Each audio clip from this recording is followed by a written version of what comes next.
What was your most terrifying bathroom experience ever?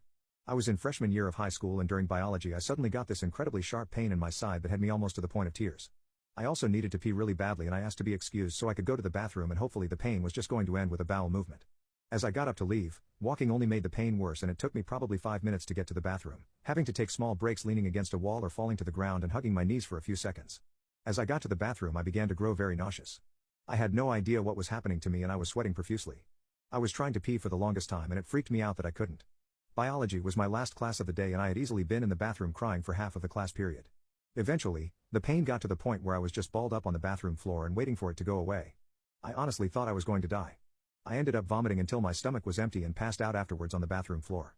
My teacher had gotten a few other teachers to look for me after school was out since I had yet to return to class and students were already on their way home. I ended up being found by the gym teacher. My dad took me to the hospital later that day and I was told that I had developed a UTI that turned into a kidney infection.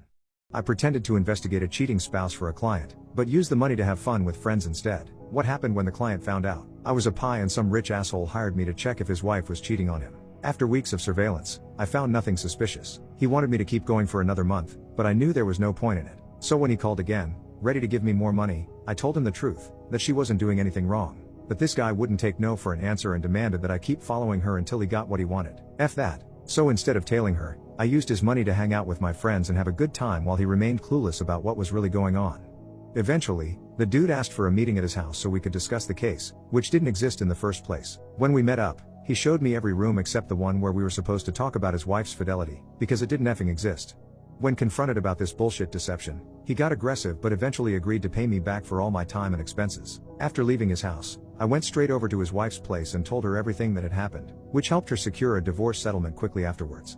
To top it off, we started dating soon after. People who went to a wedding where the couple didn't last long. What happened? 1. My cousin bride was dancing too much at the reception so the groom hit her. My uncles gave him a ride to the hospital which he needed very badly by the time he got there. It was annulled pretty quickly. 2. Brother had a destination wedding on the top of a mountain that took half a day for the guests to hike including my dad who was missing a kneecap. They wound up with an open marriage, but the wife ran off with the other guy and their cat. 3. A week before the wedding the bride walked in on the groom effing the dog stuffed toy. They went through with a very elaborate wedding and I'm pretty sure it's because she wanted a wedding, not a marriage, in the first place. They annulled the marriage 2 weeks later. Her parents are still paying off the wedding debt and that happened 5 years ago. 4. Groom went missing between ceremony and reception. Bride found him banging the best man in the toilets. She smashed a glass in his face. 5. I'll start. The bride and groom got married at 20 and the bride's dad asked her to return his credit card during his speech because she can't use daddy's money now that she's married. He then ran over and started cutting his own credit card while the DJ played Rich Girl. 6. Actually, I performed a wedding at a local bar. We left about 10 p.m. The newlyweds got drunk, started fighting, and were arrested, spending the night in jail. 7. They were both 35 successful lawyer and doctor, but had never spent the night at each other's house. After the marriage they couldn't agree who would move in with who, and filed for divorce after 3 months. No one knows why they even got married at all. I guess they felt like they were supposed to at that age. 8. During the reception the bride's niece accidentally knocked over a drink that splashed the bride's shoes and she backhanded her in front of everyone. It caused a huge fight and the groom walked out right then. 9. My brother got married to a woman from Russia while in the army. The whole family thought she married him for a green card,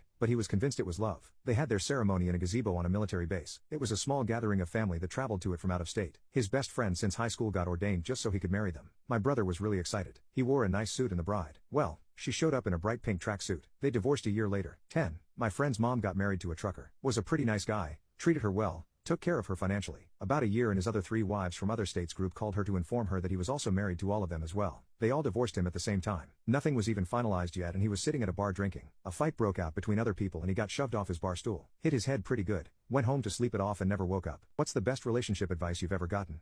My father gave me this advice shortly after I got married to the love of my life. He knew a thing or 3 about lifelong love. When my mother passed away, they had just celebrated their 63rd anniversary. I was working long hours and feeling put upon when I would come home to my wife needing help with the housework and the baby. She didn't come right out and accuse me of slacking, but I felt the suspicions. I was lamenting to my dad that I just wanted a 50-50 split, thinking in my naivete that would be an egalitarian solution. He nodded and in his own no-nonsense way, gave me the sage's piece of life's wisdom. There is no such thing as a 50-50 split. Things will always be unequal between partners. Some days you will be called on to give more because your wife needs more help. But the scales always tip back, and next week you may need her support. At times you may be called on to give 100%, or you may need her complete support because you have nothing left to give. Here's the important part. If you are not willing to accept this temporarily unequal state of affairs, then you shouldn't be married. If you don't love your wife enough to put her happiness and well-being above your own, then you don't deserve it when she does that for you. My dad's been gone for 7 years now, but by following his advice, my wife and I have been married for 44 years. We have 3 sons and 3 grandchildren. As we've aged, my dad's advice has been even more pertinent. In the past year, we each had to undergo heart surgery. I had a quadruple bypass, necessitating a lengthy stay in bed. My wife was a trooper. She did everything for me until I could get up and move around on my own. Then 7 months later, she had a pacemaker implanted, and I got to return the favor. In both cases, the one being cared for felt worse about needing so much help than imposed upon to help the other. And that's what a marriage should be. Thanks, Pop. What's the most out-of-touch thing you've heard a person say? Why are you still living at home at 23? Just buy a house. Coming from someone whose parents bought her a house. I don't understand why you bother renting an apartment, just buy a house. My dad, who hadn't purchased a house since 1993, recently got a new job that paid double what I used to make. When I resigned, my former boss told me money isn't everything. Lol. I was only making minimum wage before. The company owes you nothing, you owe the company everything. My boss, after I worked for 4 years in the company. I was working at a school for the kids of the 1% and we were discussing what a millionaire was. One example I gave was owning property or assets worth $1 million or over, and the kid replied, "Oh, so everyone is a millionaire then? If you can't afford gas, buy an electric vehicle." Someone I know sadly always brags about her $500K flat, then tries to crowdfund for her cat's pills. Aren't you a bit too old to have a grandma? A neighbor when I told her my grandma just passed away. What's the most terrifying thing you've seen in real life? When I was around 15 years old, I lived with my Vietnam veteran dad on a pretty busy street in East Louisiana. Car crashes were fairly common. You hear a screech, crunch, then you get the cordless phone, and some towels, walk outside, make sure everyone is okay, and call 911. Well, one day we hear a screech, then a thud, not a crunch. That means that someone, not something, got hit. We look outside and there's a woman on the road about 20 feet from the crosswalk. At the other end of the crosswalk was a tipped-over baby carriage, with an infant on the pavement. This one was going to be bad. Me and my dad did the routine. Grab the phone, and the towels. I never knew what the towels were for, but my dad told me that day in the most direct military way I've ever heard him speak. Grab 2 towels. I'll cover the 2 bodies. We run outside. The infant is crying. I never felt so relieved to hear a baby cry. An older woman picks up the baby from the gutter. My dad started on her about moving injured people, but she saw the accident go down. The woman was crossing the street pushing the baby carriage, saw the car coming, pushed the stroller toward the curb and took the full force of the car. The stroller rolled to the curb, and tipped the baby onto the asphalt. We didn't know if the baby was 100% okay to be picked up, but we had another person to look at. The woman is alive, but beaten up pretty bad. She was missing teeth and bleeding from her mouth. Her knees and shins were scraped up so badly. We could see bones. Her arm looked broken. She was aware, and crying. My dad told her to not move, and told all the bystanders not to move her. The whole time I'm on the phone with 911 relaying information that he's telling me. Her boyfriend shows up. He's a fully tatted gang member, crying like a baby, shoving people aside to get to his girlfriend. My dad stops him, but instead of saying you can't, he said hold her left hand. The guy drops to his knees and holds her hand until an ambulance arrives. We didn't need to use the towels that day. We got word later on that she had a broken arm and shoulder, but she, and the baby, were going to be fine. What's a comment on your appearance that you hate? So this is about a situation at a job that I no longer work at, but I'm still friends with some old coworkers from there and they've been teasing me about this situation and saying that I was being mean to our colleague. So I, F20s, used to work as a receptionist at a corporate office. This story involves my former coworker who I'll call Sue, F50-something. It was someone's last day on the job and Sue brought in a homemade cake, full of hazelnuts and walnuts. At the time, I had fixed braces and generally you're not supposed to eat crunchy things like nuts. I also just didn't really feel like eating cake. So when Sue offered me a slice, I said no, thank you and explained my braces. Sue pointed out that I often bring an energy drink to work, and asked if that would damage my braces. She pointed out that my teeth look yellow and said they'd probably look whiter if I stopped drinking them, and said it was silly I'd drink energy drinks but decline a piece of cake. I know it's no excuse for being an asshole, but I was already having a very bad day, and I wouldn't normally be snarky like this. I told Sue she needs to mind her own flipping business, and that it's very rude to make comments like that. I already know my teeth aren't the whitest because I have eyes and a mirror. Sue laughed and said I'm being dramatic, and compared me to her teenage son. Apparently after this she was telling every other coworker of ours what happened. She was saying that I was the rude one and that she was only trying to be nice and helpful. Was I wrong for this? What is the nicest thing your pet has ever done? My orange cat used to sleep wrapped around my head and would lick my face to wake me up when my alarm went off. It was still sweet even when he started biting my face gently if I was responding too slowly. He doesn't sleep with me anymore though because my other cat likes to sleep right next to me and they don't like each other. My gray cat, who I had raised, will come and sit with me when I'm sad or when I'm sick and sleep next to me every night. When my gray cat was born, he was the only kitten and it was his mother's first litter. She didn't want him, so we had to force her to feed him and I basically hand-raised him. We were keeping his father away from him because we had heard a lot of horror stories about male cats ending kittens. We finally decided to let the father have supervised visits with the little week-old baby cat, because he was obsessed with trying to get into the room. My husband and I sat there and watched him to make sure he didn't hurt the kitten, but all he did was walk up and start grooming him. He would lick his belly to help him go to the bathroom, and clean him up, and sleep curled up around him. He did everything parental but feeding him. When we got a group of foster kittens the same age as his son, he took them in like they were his, and groomed them and taught them how to be cats. Our cat had another litter a year later. They were an accidental litter, and they didn't belong to the dad. I assumed he was going to be angry about them because they didn't smell like him or something, but he stepped up to be a parent to those two also. He basically thinks that anything smaller than him is his child. We got a 3-week-old tripod kitten who had been in some kind of accident or something, who had exposed bone and was super angry all the time and hated everything. She also became his kid. He still grooms all of these cats even though his son is about to turn 6 and the 2 younger ones just turned 5. And tripod cat turns 5 soon. There is a cat that thinks she lives at our house outside, so I feed her every time that she shows up. He sits at the window by the door and watches her, and if any of the other cats try to get too close to him, he'll smack at them, because that's his freaking kid, not theirs. I am at the worst point in my entire life. When will it get better? Personal write-in. I love this podcast and lurking on this sub and reading people's personal write-ins, so maybe writing my own will be therapeutic. Everything in my life feels wrong for me, and I just want to scream. I have basically cried every single night for the past month.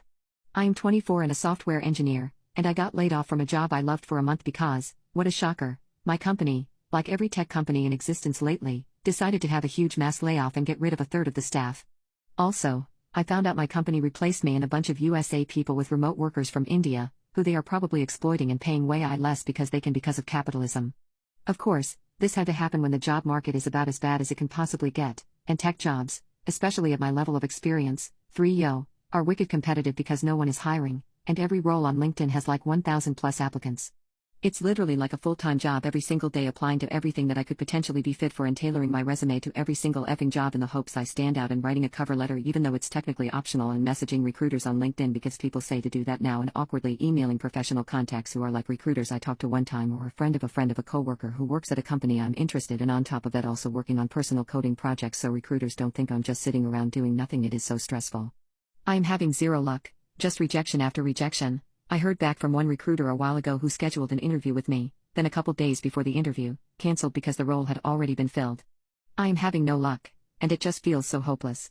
What am I even doing this for? Now I will have to dip into my savings to pay my rent once my severance runs out, because there is just no effing way I will find anything. Also, on top of everything, this year, I have gained so much weight due to my depression. I used to work out and watch what I ate a lot more in the past, but I have let myself go so much over the past several months, and I'm so huge, and I don't fit into a lot of my favorite clothes. I feel huge and disgusting and can't even look at myself and my body in the mirror. I saw myself in a group photo my friend took recently, and it looked like I could be pregnant with triplets. That's how effing fat I've gotten. And it's not unnoticeable, either. My friends don't say anything and will always say I'm pretty, but my younger sister is on the spectrum and doesn't always understand social cues well, which I can't fault her for. Still, she basically called me fat this weekend when we went to a concert together, and when I asked her what the F she meant, she was like, "Well, you've gained weight, and we all notice it," and I just felt like crying right there, but I didn't want to because I love her and didn't want to start a fight, but it effing hurt. This also makes me struggle so much with intimacy. I used to have a good libido, but when I try to be intimate, I feel so disgusting and ugly, and I hate myself.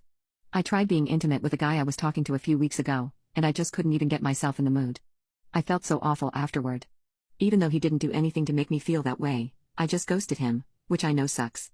My friends always get hit on when we go out, and now I've inadvertently assumed the role of fat friend. I have to stand there and smile while cute guys at bars chat up my friends and buy them free drinks. It's so effing humiliating that I hate going out, and I've become more of a hermit lately, especially after losing my job, and now I'm probably going to lose my friends, too, because I just feel so insecure. I hate my life and myself so much now, knowing it could be worse. These things happen to people, but that doesn't make me feel better.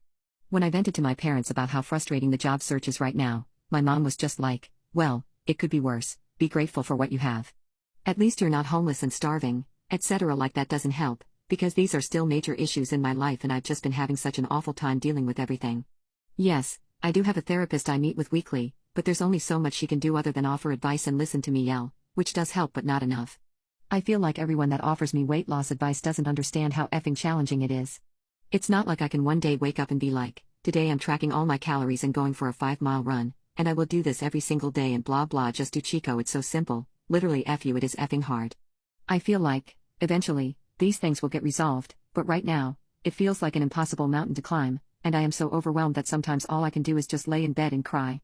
I'm not even looking for solid advice here. It just feels good to vent and just like commiserate, because right now, everything sucks so effing hard. Should I end my relationship over his habit of improperly putting away carts? We've been dating for about a month, and everything seems great, except for one issue that bothers me, the shopping cart situation. Whenever we go shopping together, I've noticed that he never puts the cart away properly. Instead, he leaves it in the middle of another parking spot, and if I decide to put it away, he gets upset and insists it's the cart people's job. It's frustrating because it takes up a parking spot, and I can't understand why he's so adamant about not putting it back. Other than this, he meets all my criteria, and he's not rude to service workers. However, it seems like he has a personal issue specifically with shopping carts. There was an incident over the weekend where we parked next to the vestibule, and he still refused to put the cart back there, leaving me to do it. I've talked to my friends about it, and they think I'm overreacting. But I can't help but wonder why he has such a strong aversion to putting shopping carts away. It's really bothering me, and I wish I could let it go. I decided to address the issue directly and asked him why he leaves the carts in the parking lot. His response surprised me. He claimed that by leaving the cart there, he's making sure the cart people work hard. According to him, if we put the carts back, we're doing their job for them, and no one should get a free pass. Having worked in retail before, I explained to him that usually, it's not designated cart people who bring the carts back, but rather the store employees. I also pointed out that leaving the carts in the parking lot could block someone from parking, damage cars or even injure people, especially considering the weather conditions. His counterargument was that if these accidents happen, it's evidence that some of the cart people are slacking off. I then asked him why he doesn't hold the same view towards other service workers. He responded by saying that you can see other service workers actively working, like servers or cashiers. However, with cart people, you don't know if they're working hard or not. His explanation left me baffled. It was clear that we had incompatible views on how to treat service workers. I declined his offer to set up another date, expressing that we should both see other people because of our differing perspectives. He thought I was being dramatic and said he would talk to me tomorrow. Though his views are absurd, our conversation remained calm and respectful. It's settled now, and I'm planning to move on. Also, I can't understand why he repeatedly refers to them as cart people. My husband said that his parents' dog's cancer was more important than my diagnosis. Me and my fiancé have been together for 8 years. Just celebrated our 8th in June. Things were rocky, but they got better until now. I finally decided to go to urgent care because the pain in my pelvis and hips got to be unbearable. I had been having blood in my urine, peeing clots, and just in constant pain every single day. I basically got told the amount of blood and white blood cells in my urine was very alarming, and there was no infection or bacterial infection. She told me to go to the ER if it got worse before my referral to urology got scheduled. I ended up going to the ER a few days later, but nothing got solved. My fiancé started acting kind of distant and short with me and started brining up old stuff that I thought was over. Things got worse when I got to urology. The doctor there said given my medical history and my family medical history, no signs of infection, bacterial infection, or kidney stones, he was 90% sure I have either bladder or kidney cancer, and 40% chance of both. They also found other alarming things in my urine. I was devastated. I held it together until I got to the car. I told my parents, my fiancé and my 3 closest friends. Everyone was upset except my fiancé. According to him it was just other news. I was hurt. I kind of didn't say anything for a couple days, but I tried to talk to him about what could happen and he absolutely refused. He's been so cold and distant. He acts like I don't even exist. Last night I asked why he didn't want to talk about it, and in his words, well, I found out Howard has cancer and that's a little more important than you right now. Howard is his parents' dog. I sort of internally shut down and I have barely spoken to him since. Of course I'm upset that their dog has cancer. It's heartbreaking and I know what that feels like to have a pet/dog have cancer, but at the same time I'm hurt that he dismissed me like he did. I'm just venting because I do not want to let this consume me and stress me out worse than I already am. I know the title says husband, but we've called each other husband and wife for the last 5 years. I should have proofread a little better. But technically yes, he is my fiancé. His belongings are packed. I do not intend on getting back with him and do not want to. To those defending his reaction, that's okay. Him reacting to a 90% chance was painful enough to not want to continue the relationship. The best night ever. About 2 months ago I confessed to my crush and thankfully she liked me back. Ever since then every day has been incredible, all of our dates have been amazing and I've had so much fun, but today was definitely the best by far. We've kissed before but only little pecks until now, and the kiss ended up being suffocating in the best way. I never knew a kiss could feel so incredible before. We watched a movie and cuddled a lot that night. After the movie ended we just stayed there bathing in each other's warmth. We ended up kissing again, and if it wasn't completely mind-blowing before then I wouldn't even know how to describe this one. That night I told her I loved her and she said it back. Words can't express how happy I was when she said it back. The girl of my dreams and the best girl in the world is my girlfriend. I still can't believe it. I'm going to marry this girl. It took my new cat a while to realize that kissing the top of her head was a gesture of affection, but I think she's finally got it. The downside is that she now thinks the best way to signal that she wants cuddles is to come charging at me and mash the top of her head against my face. It's like a very affectionate punch in the mouth. What secret did you learn about your neighbor that made your jaw drop? A few, maybe 10 years back, my wife and I were living in a populous hillside development in Prescott, Arizona called Yavapai Hills. Neighbors moved in next door, seemingly with only what they could pack into a car, a husband, wife, and 2 kids. One day I look out and the father is doing yard work. He has a pistol holstered on each hip and a scoped rifle slung across his back, which seemed a bit excessive even for Arizona. The family never left the house. We never saw the kids playing in the yard or street, riding bikes, or doing any of the usual sorts of things kids do, and I may have seen the wife once, and I never saw the guy out when he wasn't packing his usual assortment of guns. If I said he always seemed a bit on edge, I'd not be exaggerating. Then one day someone tried to break into their house, but was deterred by their 2 large dogs barking. It was not the sort of neighborhood where break-ins regularly occurred, and of course, being Arizonans, the always possible reality that any homeowner is armed tends to discourage that sort of thing anyway. A day, maybe 2 days later, the car is gone and the house is empty. Well, it was probably always near empty anyway, since they didn't seem to move in with much more than could be packed into their car in the first place. We got together with other neighbors and related stories, and a picture soon developed of this guy always being heavily armed when he left the house and always seeming to be looking over his shoulder and being hyper-aware. We collectively decided that he was probably in witness protection. The supposed break-in was more than likely an organized hit by the mob after they found out where the dude was staying. Few know how much mob presence Phoenix had in general in the 50s and 60s, as well as being a haven for mobsters either under witness protection or retired from the life. Phoenix, and other cities in Arizona, and parts of New Mexico have always been favorite relocation areas for those testifying against the mob. Seeing folks wearing a sidearm in Prescott was not unusual. There'd always be 1 or 2 at the dog park, and you'd occasionally see someone armed in the grocery store or just wandering around Courthouse Square carrying, and, in Arizona, concealed, unlicensed carry has been a right for years, but seeing someone out with 2 sidearms and a scoped rifle across their back, even for Prescott, that was unusual. Anyway, that's probably the most exciting thing that's ever happened in our little town, haha. Am I the a-hole for divorcing my wife over getting a massage? My soon-to-be ex-wife and I are both in our late 30s. We've been together 12 years, married for 10. We are in a dead bedroom. It was totally dead for 6 months before I filed for divorce. It was on life support/ICU for 5 to 6 years before that. We both wanted to be younger parents, and both wanted 2 kids. We conceived our daughter almost immediately after getting married. When she was 6 months old, we started trying to have the second child. It never happened. After 3 years, we started seeing fertility specialists and found out we both have pretty serious reproductive issues. The doctor told us our daughter was nothing short of a miracle, and said it was against all odds that we not only conceived but carried to term. It was after this that the intimacy life began to seriously decline. Initially, I thought it was just the pain of finding out, and knowing we wouldn't be able to afford the fertility options, and figured it would get better over time. It never did, it only got worse. 5 years ago I would say we had intimacy 15 to 20 times that year. In 2023 we had intimacy 3 times. I have tried everything to improve this, spicing things up, talking, suggested counseling. I more than pull my weight around the house. We both work and work the same hours. I'm telling this because the usual stuff I read on Reddit about how the wife does it all is not even close to true. Over time I have grown more and more resentful. The thing that makes me the most resentful is she knows I have a high libido, and just doesn't care. I on the other hand know she loves to be rubbed on/massaged, and never took that from her. I probably rub on her 325 times a year. Almost every night I will rub her claves, shins, ankles and feet. 4 to 5 nights a month I will go big and do neck, shoulder, back, butt,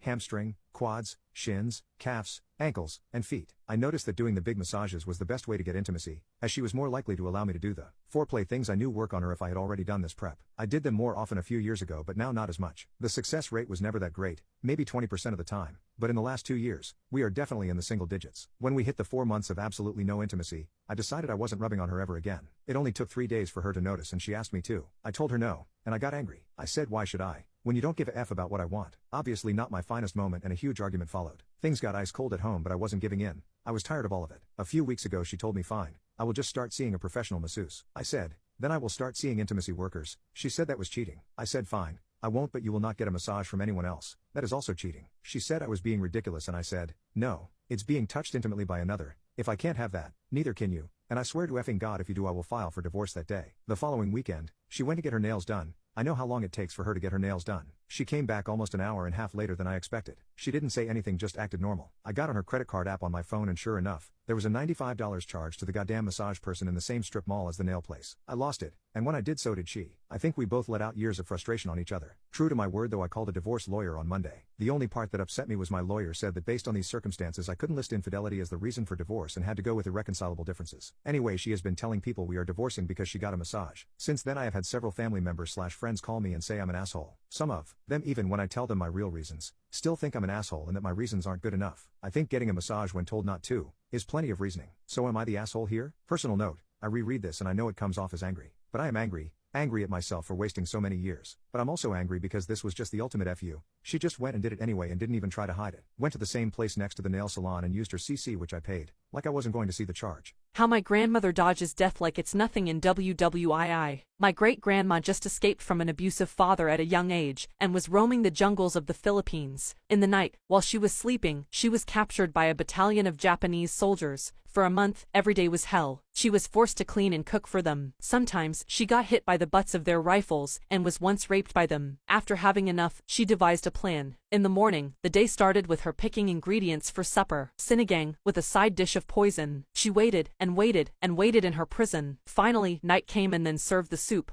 Her captors grew unusually and quickly tired, and slept on the ground. Then, my badass grandmother slit their throats. She packed up, with gold and treasures, and ran north. There were mountains that Filipino guerrillas often used for sniping Japanese, hence, they avoided that area. As soon as she came to the foot of the mountain, 2 Filipinos came to her aid. For 4 months, she spent her time working with the Filipinos, not as a maid, but as a messenger. There were 3 camps, their camp, the American camp, and the camp closest to the highway to Manila. Every few days, she delivered messages, ammo, tea, coffee and sugar with a small group of fellow Filipinos to other camps. Then, they would return with intel about the whereabouts of the Japanese. One day, they were about to cross the bridge, when a small parade of Japs marched through the bridge. Their group hid in the bottom, only to find 2 obviously traumatized Americans, with their rifles held to their chests. They assured they were locals, and described the situation above. One of them gave her 2 grenades, telling her to throw it in their supply. He was not going to do it. Grandma came out of the bridge and threw the grenades in their horse-driven carriage. It went boom, like a big boom. Unfortunately, it did not kill all the Japanese, but were shot by the snipers in the mountain. Later, the traumatized Americans returned to their camp, safe. The commander asked what happened, and they told him the story. My grandma was given an award, a medal which she still keeps to this day. Now, she's 86 and is still as badass as she had always been. Am I the jerk for not pretending to be the father of my friend's baby? Part 2. I was initially conflicted and said I'd think about it. She dropped it after that for a few days. After talking about it with a friend, I decided I really did not want to because A, this does not sound like the sort of lie you tell once, and I don't know how long I'd have to keep being involved in B, while we are from completely different ends of the country. With social media I fear this could get to people in my hometown or my parents who may believe I have actually gotten a woman pregnant, which I have not. I explained this to her the next time I saw her and she looked disappointed, but agreed it was up to me. However, for the past 3 weeks, most, if not all, of our friends, including one of my housemates, have been telling me how stressed out she is, that she guarantees it will be a one-time thing, and that I have really let her down. We spoke about it again yesterday and she tried to reassure me that she wouldn't ask me again and that she shall make sure no pictures of me are taken or posted, but I find that unlikely. She was almost crying, confessing she had no one else to ask and begging me to reconsider. I feel awful about it, but no, I'll just be stressed about it getting out somehow. I have seen pictures of other people's baby showers and refuse to believe that the father of the child can be omitted from all photos. My friends think I'm overthinking and making a bad situation even worse for her, so am I the jerk? Am I the a-hole for trying to force my girlfriend to terminate our child? My girlfriend and I have been dating for 4 years and we have gotten pregnant with our first child together. The baby is indeed mine and I was very happy. However, we did not know that she was pregnant until about 9 weeks into it. When I found out I cried from happiness. It was the first time I cried in front of her. Fast forward a little while and something clicks and I begin to become very worried. When this realization hit me, my girlfriend was at work. I waited till she got home and decided we need to do multiple tests to see if the baby is physically healthy. My girlfriend had been taking some substances and drinking and only started becoming fully clean a few weeks before she found out. The reason she became hooked on stuff was dealing with her father's death. Her father was her rock. She had no mother and her father raised her, got her into a good college and protected her time and time again. He was an amazing man with whom I had a great relationship. He passed of a heart attack about 10 months ago and almost instantly my girlfriend turned to booze and substances to numb the pain. This hurt me to see and I took care of her and helped her getting sober. Once I told her about this all, she too became worried. We went to the hospital and got some testing done. It was very expensive but we could not risk it. We have gotten back the diagnosis and the news is awful. We have been informed the baby has suffered tremendous damage from the booze and substances, both physically and mentally. He will come out not normal, not like other kids. He will live, that is guaranteed, but he will lead a difficult life and ours will never be the same. This was told to us by the doctor. My girlfriend and I drove home and had a heated argument. She wants to keep the baby. I do not. I do not want to raise a child who is unhealthy and impedes our life. I also think that the child's life itself will be misery, and it would be better for them to never experience it. My girlfriend on the other hand has always dreamed of being a mother, and even though she will never forgive herself for what she has done, she wants the child to live. My girlfriend is now currently very depressed and cries daily. We still have not made up our mind, but in a deep slump yesterday I saw her reach for a bottle at the store. I cannot leave this woman. She is the love of my life, but her current state is damaging the baby more than it already is. I made my sister choose between me or her career. My younger sister is getting married. She is a content creator slash influencer slash blogger slash whatever you want to call it. One time a few years ago she made a video with my kids at Disney, and I permitted her to post it. I felt uncomfortable and violated on behalf of my kids afterward with how many random strangers viewed and commented on my kids, even saying things like that my son is their favorite like he's a cartoon character, and said not ever again. My sister has been respectful of this for the most part. Occasionally she has tried to hint that such and such dance or prank would be so funny with them. She doesn't spend a lot of time around our kids though, because we live in different states. Here's where the trouble comes in. My sister is getting married. Companies are paying her to use certain items and she is also getting discounts from some vendors. This involves quite a lot of the wedding and the lead up to it needing to be posted online. My sister had asked that my oldest daughter, 10F, be a flower girl slash junior bridesmaid. Before we asked our daughter if she wanted to do it, we asked my sister to confirm that our daughter won't be present in any of the wedding content she posts online. My sister believes this is an unreasonable request. I said it's simple, just ask the videographer and her fellow content creator friends at the party not to film the daughter and take photos with and without her. But my sister feels like this will lead to things looking weird and inorganic and that it's an unreasonable request for her videographer and her friends. We said even if he accidentally gets her they can blur her face, and it shouldn't be that hard to avoid pointing your phone at one specific person. She disagreed, so we said that unfortunately our daughter would not be participating in the ceremony. My wife and I believe this should be easily doable and it shows that my sister at least partially wants my daughter involved simply because she wants a cute kid to be in the wedding. However, my sister is framing it as us being terrible and forcing her to choose between her career and our family. The thing is that as I said she's not super close with our kids. She's great when she's here and it's not like I expect a 29-year-old to be overly invested with kids or anything, but it does feel pretty inauthentic to now claim they're so close that it would be heartbreaking if the daughter wasn't in it. I just don't view this as having to make a hard choice. Am I the a-hole? My ex took his own life on FaceTime following our breakup. Trigger warning, depression, aside cheating, pain. This story takes place in 2015, and while I've managed to block out many details, some memories still linger. I apologize if this write-up is a bit messy, I need to finally release this somewhere. Since then, I've been in another 3-year relationship that ended in a toxic manner. I took some time off for myself and am now involved in a new relationship that seems promising. She is someone I can trust again. Although I haven't shared my past with her yet, I've hinted at it and will address it if she asks. The main characters in the story are my best friend, A, and my ex-girlfriend, P. P and I were together from ages 15 to 18, and the pain inflicted by them still resonates within me after almost 8 years.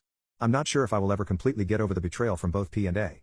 P had always been open about her struggle with depression, often mentioning that she would eventually end her life. Early in our relationship, one late night while we were cuddling in bed, P attempted to break up with me. Instantly, I burst into tears, and she quickly took it back. She explained that she said those words because she believed she would only hurt me, and that was the last thing she wanted. In that moment, I realized the depth of my love for her. Looking back, I now understand that P had already made her decision long before I came into her life. I never anticipated the consequences of choosing to stay by her side. Our relationship began like something out of a movie, starting slowly but blossoming into something perfect. I was deeply in love with her and believed I could change her life. I even expressed my desire to marry her. P's home life was in an absolute shambles, with her parents struggling with substance addiction, her father absent, and a severe lack of food in the house. Due to her living in a different city, P was eventually expelled from our high school during her junior year when they discovered she wasn't enrolled. A year later, I was about to graduate, but P still wasn't attending school. During my senior year, I moved in with my best friend, A, whom I had known for 10 years. P became a part of our friend group and, due to her difficult home life, ended up staying with me at A's house most of the time. A and his parents were accepting of this arrangement, and everything seemed fine. However, a few weeks into living together, one night while I was tired and already asleep, I woke up to find P in the middle of us in bed. Although I wasn't comfortable with it, I trusted both of them implicitly. I wanted her to move to the side and let me be in the middle, but she fought against it. Later, I felt a hand that I assumed was A's, my best friend. My biggest regret is that I ignored the signs and brushed it aside, choosing to hold her tighter and go back to sleep. P would often face me while sleeping, and part of me thought that was acceptable. It's all a blur now. The next morning, I woke up alone and discovered that they had gone to the gas station with A's mom. Something felt off, so I checked A's phone, which he had left charging. As I read their messages, I became physically ill. The texts revealed explicit language and their desire to continue what they had started. They had engaged in intimate acts while we were all in the same bed. They must have done it slowly and from behind, the only way I wouldn't wake up and they could get away with it. The fact that I know these details haunts me. Around the same time, they returned. I walked outside to the garage and could tell that something was wrong. I took P's hand and left in my car, crying the entire way. My close-knit group of 4 friends was now divided. My best friend, whom I had known since childhood, had betrayed me in the worst way possible. My first love, the person I had done everything for, had also betrayed me. My life was shattered, and I didn't know how to cope. I apologized and placed more blame on P, believing I should have chosen him over her. While we were like brothers, she was just a girl. Yes, I stayed with her longer because I couldn't bear the thought of them being together. It was selfish, but she was all I had, even though I didn't truly have her to myself. I cut off communication with A and eventually distanced myself from the entire friend group due to the situation. Instead, I spent my time with P months later, I went to her house one night to sell her some Xanax, which she had been abusing to sleep and feel better, an action I despised. I realized that I didn't believe him for a second. I can't recall how I found out he was there, but I remember being told that P's older sister witnessed him leaving and was shocked at how he could be there after what had happened. That was the moment I understood it was truly over for me. I remember leaving her home, hysterical and in tears while talking to her on the phone. I vividly recall calling her a hurtful word, a first for me. Her response, "Why would you say that to me?" left me speechless. I ended the call and pulled over, sobbing until my face felt like it would burst from the pressure. In the following days, I ignored countless calls and texts from her. I wanted to be strong and free myself from this torment of lies and deceit. I wanted the pain to go away. However, after a few days, I read a text from her that indicated she needed me, or else. I knew what or else meant. We had a marathon FaceTime session that night, although I can't recall the specifics. It's surreal to type this out now. Eventually, she confessed that I needed to come over immediately, or she would hang herself. She had already prepared the noose and concealed it in her room. Everyone else in the house was asleep. I had no car, and everyone in my house was also asleep. I didn't want to wake up my mom, who would work in the morning. I should have explained the context to my family. I returned to her on FaceTime and told her I couldn't come that night. She informed me that she was going to do it anyway. I pleaded with her, begging her not to. She ignored me, and I heard the sound of choking. Frantically, I called her parents, but there was no answer. I reached her sister, who was on her way home but not close enough to prevent anything. P had gone to the back patio, a place we often spent time together. She tied the noose to the ceiling fan and lifted her legs to hang herself. She lifted her legs, an action that allowed her to end her life. I apologized to her family for the pain of discovering her. She had been listening to Snow Patrol set the fire to the third bar. Even now, at least once a week, I think about her. These memories either bring me to tears or fill me with fury. I am furious at myself, at my former best friend, and at her. Years have passed, and yet I am still devastated, while I know for a fact that he is not. It wouldn't surprise me if he hasn't thought about her in years. Less than a year after her death, I reached out to him, expressing the hurt he caused me. He claimed that he was over it. I don't believe he will ever comprehend the extent of the damage he inflicted. Selfishly, I wish he could experience the same pain I do. Thank you for taking the time to read my story. I'm not sure what I hope to gain from sharing this. Typing it out has been incredibly challenging, and tears have been shed. Perhaps that is enough for now. Today I messed up by making a CBAT reference. For context, I live in a rural area, and for the time I'm saving money by going to a local community college before transferring to a much larger university. Since this is my first year in college, I don't really have too many friends yet, the caveat being a handful of just above acquaintances. The average class size is relatively small, nearing around 30 for a lecture and 10 to 15 for your run-of-the-mill courses. For one of these classes, psychology, my professor likes to use an app for attendance. The app asks whatever questions she assigns, none so far being related to the topic at hand. Some previous attendance questions have been, what is your favorite animal? Or if you could go anywhere, where would you go? Rather benign questions that you can't really mess up. It is also important to note that all of the answers are displayed on the board for everyone to see. Here is where the real story starts. I walk into class as usual and pull out my phone for the daily attendance question, which was as follows: what song would you like to walk into or out of every room to? Me, being who I am and a rather comedic person, see my chance to make a reference to something taking the internet by storm. In all my genius glory, I respond with, "See Bat" by Hudson Mohawk, and watch as it's plastered on the board for everyone to see, only to my disappointment that nobody seemed to notice, or understand the reference. Since these submissions are anonymous, I wasn't ashamed at all that nobody got the joke, and enjoyed it for myself. That is until I noticed what the professor was doing. I watched as she wrote down the name of every song, and added them to our daily playlist, which she plays when we walk into the classroom and until everyone answers the attendance questions, meaning that starting tomorrow, our class will have a personalized playlist each morning to walk into. I feel an immense amount of guilt, as now we will all be walking into this classroom and playing Russian roulette with our ears, and I'm the one to have loaded the weapon. Straight male, regularly wear period pads now after hospital visit. I had an operation a few months back in the nether regions from a mountain bike accident. I was sent home from hospital with a huge pad in my underwear to help with post-op swelling and bleeding. Man, it felt like my nuts were in a cloud hammock. So soft, breathable and warm. I loved it. Now I buy period pads from the supermarket so I can get the same feeling again. Really hard to keep it from my wife though, so can only wear them during work hours. It feels so wrong, but feels so good at the same time. Probably the only one who does this, but I don't care. The thicker the better. I like to think of it like a cozy bed for my junk down there. I will look to see how this evolves over the next few weeks or months, and if it becomes a permanent, long-term thing, I'll open up to my wife about it. Firstly, because I don't really want to keep anything from her, and secondly because I don't like the environmental impact and will look to more sustainable options. If she finds out before then, I'll tell her. She has no reason to not trust me. We've had no trust issues in over 15 years.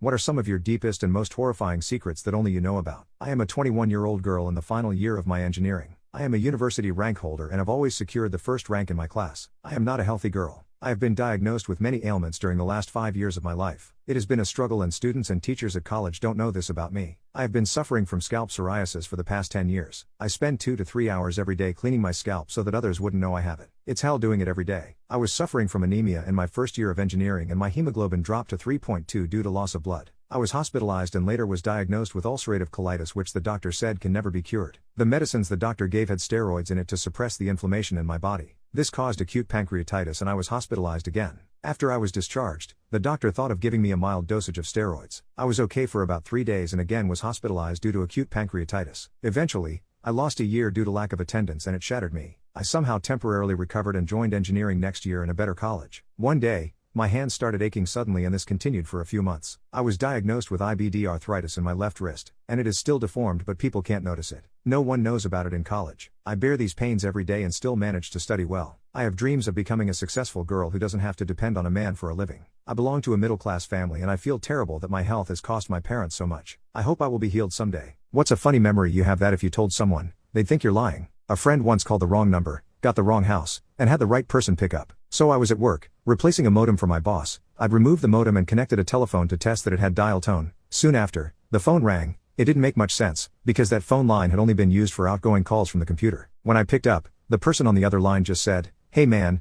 you want to see a movie later?" I recognized the voice too. It was a friend of mine. I was really confused for a second and said something like, "Josh?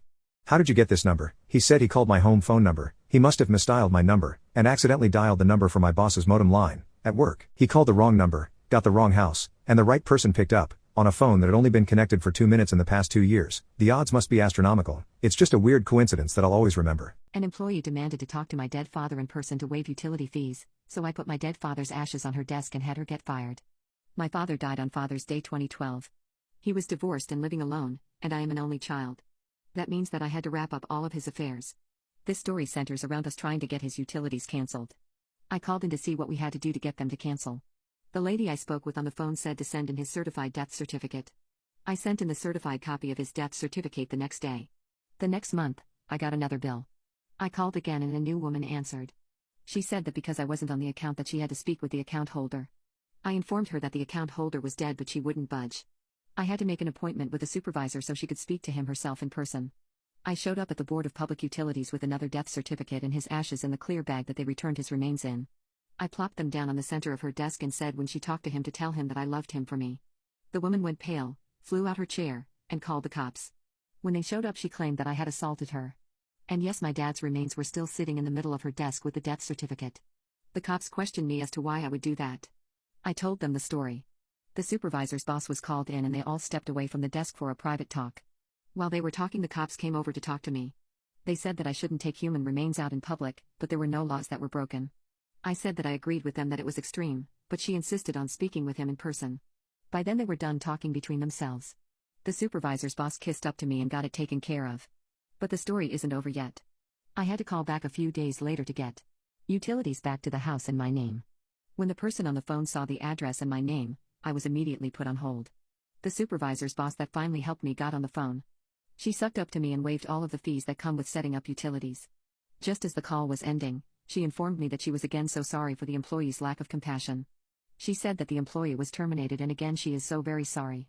What's your most embarrassing intimacy story? The girl who I would eventually lose my virginity to had me heartbroken for friend-zoning me over and over again. I was so depressed and emotionally drained that I jerked off 3+ times a day for a week just to numb the feeling.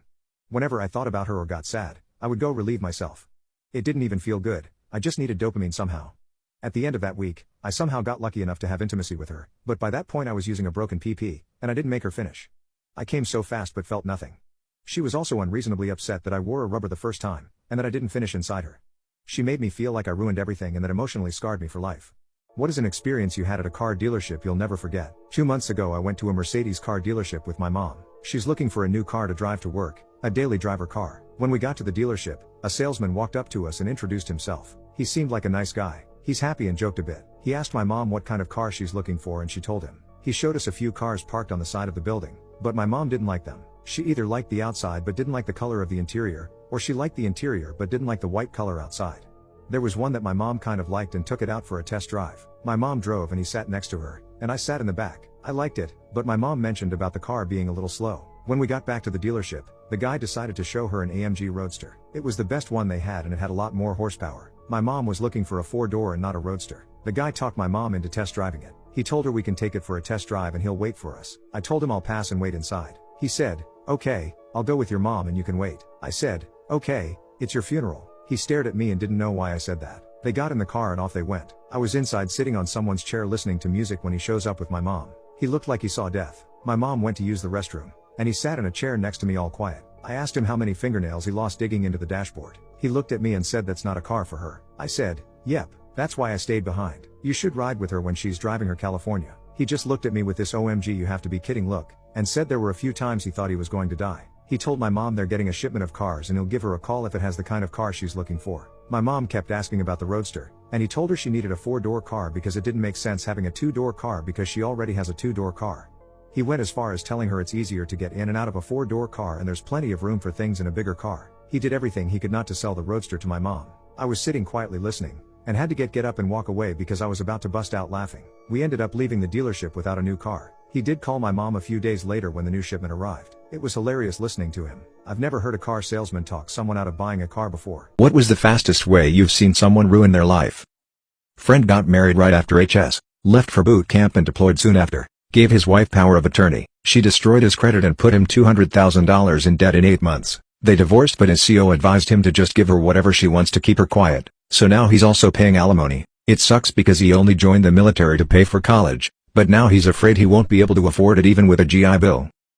In less than 5 years, one of my cousins was married twice, to 2 equally horrible people, and blew through 2 inheritances. He and his first wife trashed a house my grandmother let them live in for free and got mad when she asked him to pay for repairs. He is now completely alienated from family, including his parents, and disowned. Drop everything and all ambitions in his own life to try and help his girlfriend pursue hers. She lived overseas. It did not end well. She cheated on him and told him and he dropped the relationship. By then the damage was long done. He had dropped out of school and spent every penny he had on her. I sued my ableist teacher and it made my family rich. I have a weird medical condition that most people have not heard about. It's simple really. I have an overactive bladder due to nerve damage, but I never thought it would make me rich. Ever since I was a child, I have had to go to the bathroom to urinate about every hour or two. It's honestly a very difficult condition to live with. My life is constantly being interrupted. I can't sit and watch long movies. I have to always know where the nearest bathroom is and it keeps me from doing a lot of the things I want to do. I'm only 18 now, but I often find myself worrying about how the rest of my life will be so different from others because of my condition. I was diagnosed when I was 13 and ever since then I've had accommodations at school so I can use the bathroom whenever I need to. I was given a permanent bathroom pass. Every teacher I've had since my diagnosis has known about my condition and been very understanding. I've never had a teacher tell any other students about why I was able to leave class often, and I like having privacy around my condition. I never had any issues with my teachers when it came to my medical condition. That was until I started my sophomore year. I had this old teacher named Mrs. Hannigan. She was generally unpleasant and would go on long rants about complaining about my generation and how we got handed everything we needed. She would go on and on about how us kids didn't want to work hard and got participation awards for everything we did. She was annoying and no one in my class liked her. I had only been in her class for about a week until she decided to publicly humiliate me. I had been using my bathroom pass like normal and I just assumed that she had been told about my condition and why I needed to leave so often. Mrs. Hannigan's class was about an hour and a half long, so I typically used the bathroom at least once, maybe twice during her class. This day, I needed to use it. Twice during class time, but when I stood up to leave the room the second time, Mrs. Hannigan decided to call me out in front of everyone. I started to walk out the door and she said, loudly, "Wow, you really can't hold it at your age? You need to get your act together, young lady." A bunch of my classmates started giggling. I felt so embarrassed and I wanted to sit right back down even though I really did need to go. I looked at the floor and told her that I was sorry but I really needed to go. She looked back down at her computer and said, "Once during my class is enough, you can certainly hold it until after class. Now sit back down and finish your work." I wanted to cry. She wasn't giving me a chance to explain and I didn't feel comfortable telling her about my condition in front of the whole class. I ended up sinking back down into my seat and fighting for my life as I tried my best to hold my pee until her class finally ended. By the time I got to the bathroom I was bursting and I was in a lot of pain. It was awful and I cried out of humiliation in the bathroom. It also hurt to urinate after I had been forced to hold it. I was dreading the next day, since I knew she might say something again if I tried to use the bathroom during her class. Sure enough, the day came and even though I had used the bathroom right before her class, I had to pee 2 more times while I was sitting in her classroom. The second time I was dreading getting up. I just knew she was going to call me out. I was appalled when I started to leave the room and I heard her say, in an extremely loud voice, Well, if it isn't the PP princess strolling off whenever she pleases again. This time the entire class started laughing. I just froze. Mrs. Hannigan walked over to me and began speaking in a low voice. She said, "I don't know how you managed to fool all your teachers before me, but I won't be playing this childish little game with you. You are a young healthy-looking lady, and I see no reason why you're unable to wait to urinate after my class. Your days of walking out of your classes whenever you feel like it are over, and I advise you to use the toilet before my class, because I won't have you coming and going wherever you please." I had never been spoken to like this by an adult. By the way, she spoke. I assumed that yes, she had been informed about my condition, but she simply didn't believe it. I had no idea what to do, and I just felt like a scared, nervous little kid in that moment. She told me to sit back down, and I did. As soon as I sat back down, I knew what was coming.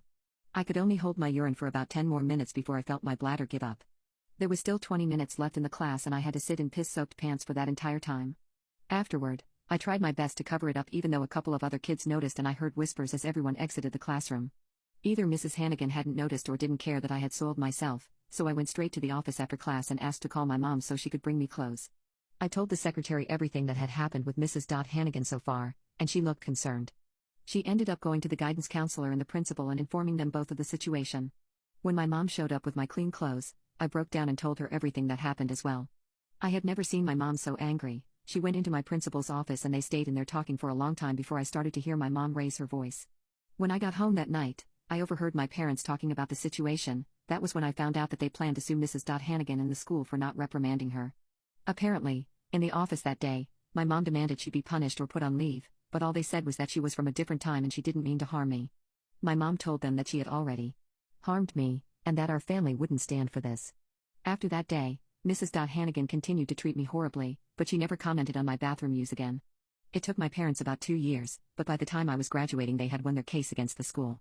Apparently, since it was a disability-related suit and I was a minor, the settlement the school paid out was extremely high. My family ended up making enough money that both my parents quit their jobs and we ended up moving into a much nicer house.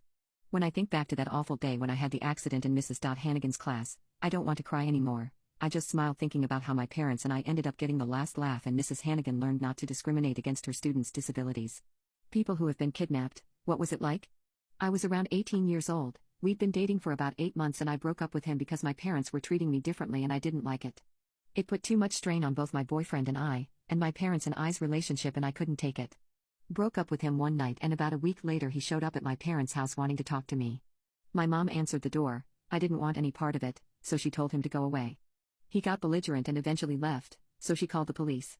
He was pulled over and given a warning, then they let him be.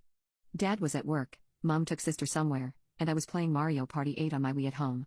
There was a knock at the back door and I looked through the glass from the couch and he was there looking and trying to talk to me. Again, I didn't want any part of it, so I ignored him. He got mad and shouldered the door. The frame cracked. He did it again and the door burst open. I said, "What the F are you doing?" And he grabbed me and put me over his shoulder and carried me outside. I figured he was just going to put me in the front seat and leave with me, but then he popped the trunk of his car with the remote and I realized what was going to happen. I twisted a little, which surprised him, and he dropped me, but then he put me in a headlock where I couldn't breathe and I stopped struggling. He tossed me in the trunk and shut it and drove off.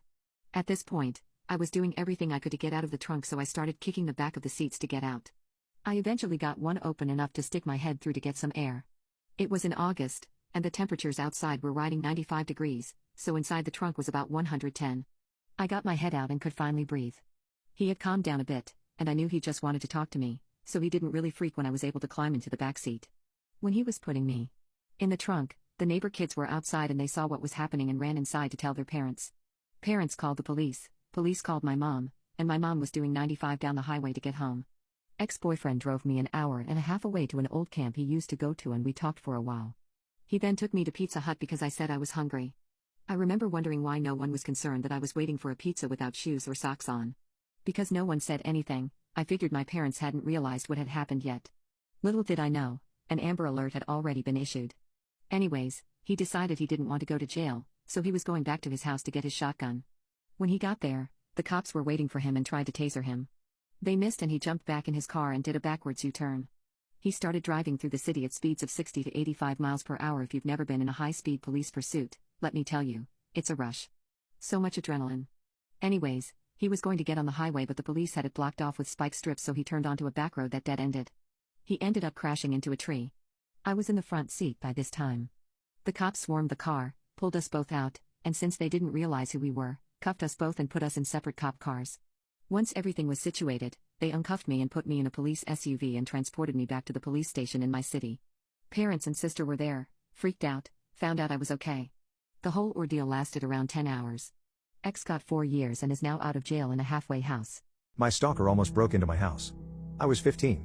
My mom was out for the night, and I was home studying with headphones on. It was around 9, and my pencil rolled off the table, so I bent down to pick it up, and as I did, I looked toward the front door. The doorknob was turning slowly, back and forth. Now, it's an old house, and the doorknob is old, but I know the way it is unlocked from the outside, and with the key in, the knob only turns one way. I moved to the kitchen and called 911, almost eerily calm, and told them my name, address, that I was home alone, and someone was trying to come through my front door.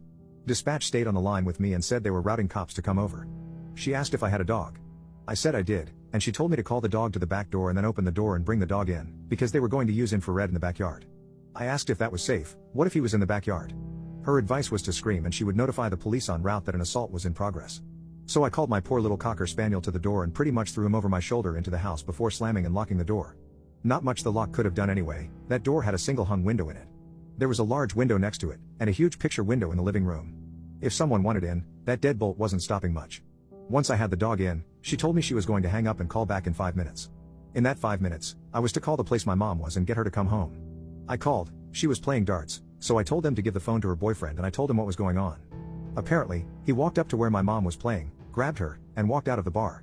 When the dispatcher called back, she gave me the names, descriptions, and badge numbers of the responding officers and that she had informed them they were to hold their badges to the front window before the door would be unlocked for them. They showed up, showed me badges, and I opened the door. My mom was less than 5 minutes behind them, which considering SoCal traffic, means her boyfriend broke a number of traffic laws to get there. That's when the police showed us the cigarette butts and footprints by the front window and the kitchen window, and the mud scraped off on the top of the gate that separated our front and backyards. Apparently, he had been watching me through the windows for quite a while before deciding to break in. They found the guy, and found out that he has been stalking me. He has a lot of pictures of me taken too. Who knows could have happened that day if he came in.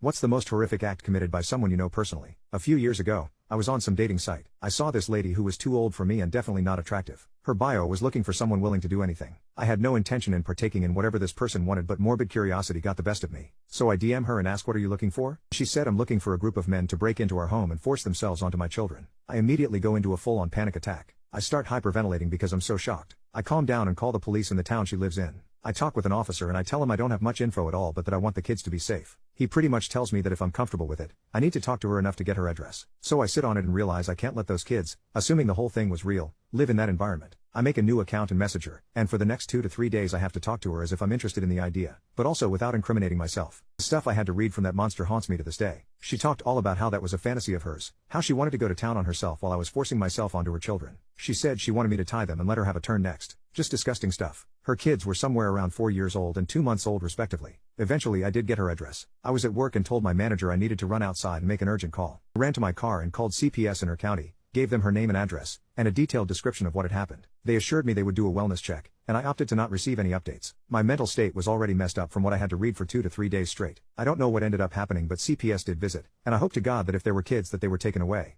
Why don't you talk to your once best friend anymore? About half a year before us falling out, her boyfriend broke up with her. She was super upset and for some reason completely cut me out of her life. We spent the everyday together and at that point we were friends for 7 years, but I just continued being the supportive friend and messaged her once in a while to see if she was doing alright. She would ignore me. This went on for about 4 months. Out of the blue one day in September she messages me and asks to meet up for lunch. I'm ecstatic because I missed her and we meet up that afternoon. It was good and she told me she was seeing a therapist and we just let the elephant in the room sit in the corner. We didn't discuss her reasons for cutting me out. Then at the end of the conversation, she says that her and her ex got back together. My response was, okay, is that really good for you? I honestly like the guy and still hang out with him once in a while now, but he was not a very good boyfriend to her. He manipulated her, laid hands on her multiple times, made her and her parents' relationships rocky at best, and then cheated on her with 3 different girls all at the same time. However, he claimed he was a changed man and she fell for it. Eventually around October he breaks up with her again, claiming he has found someone better.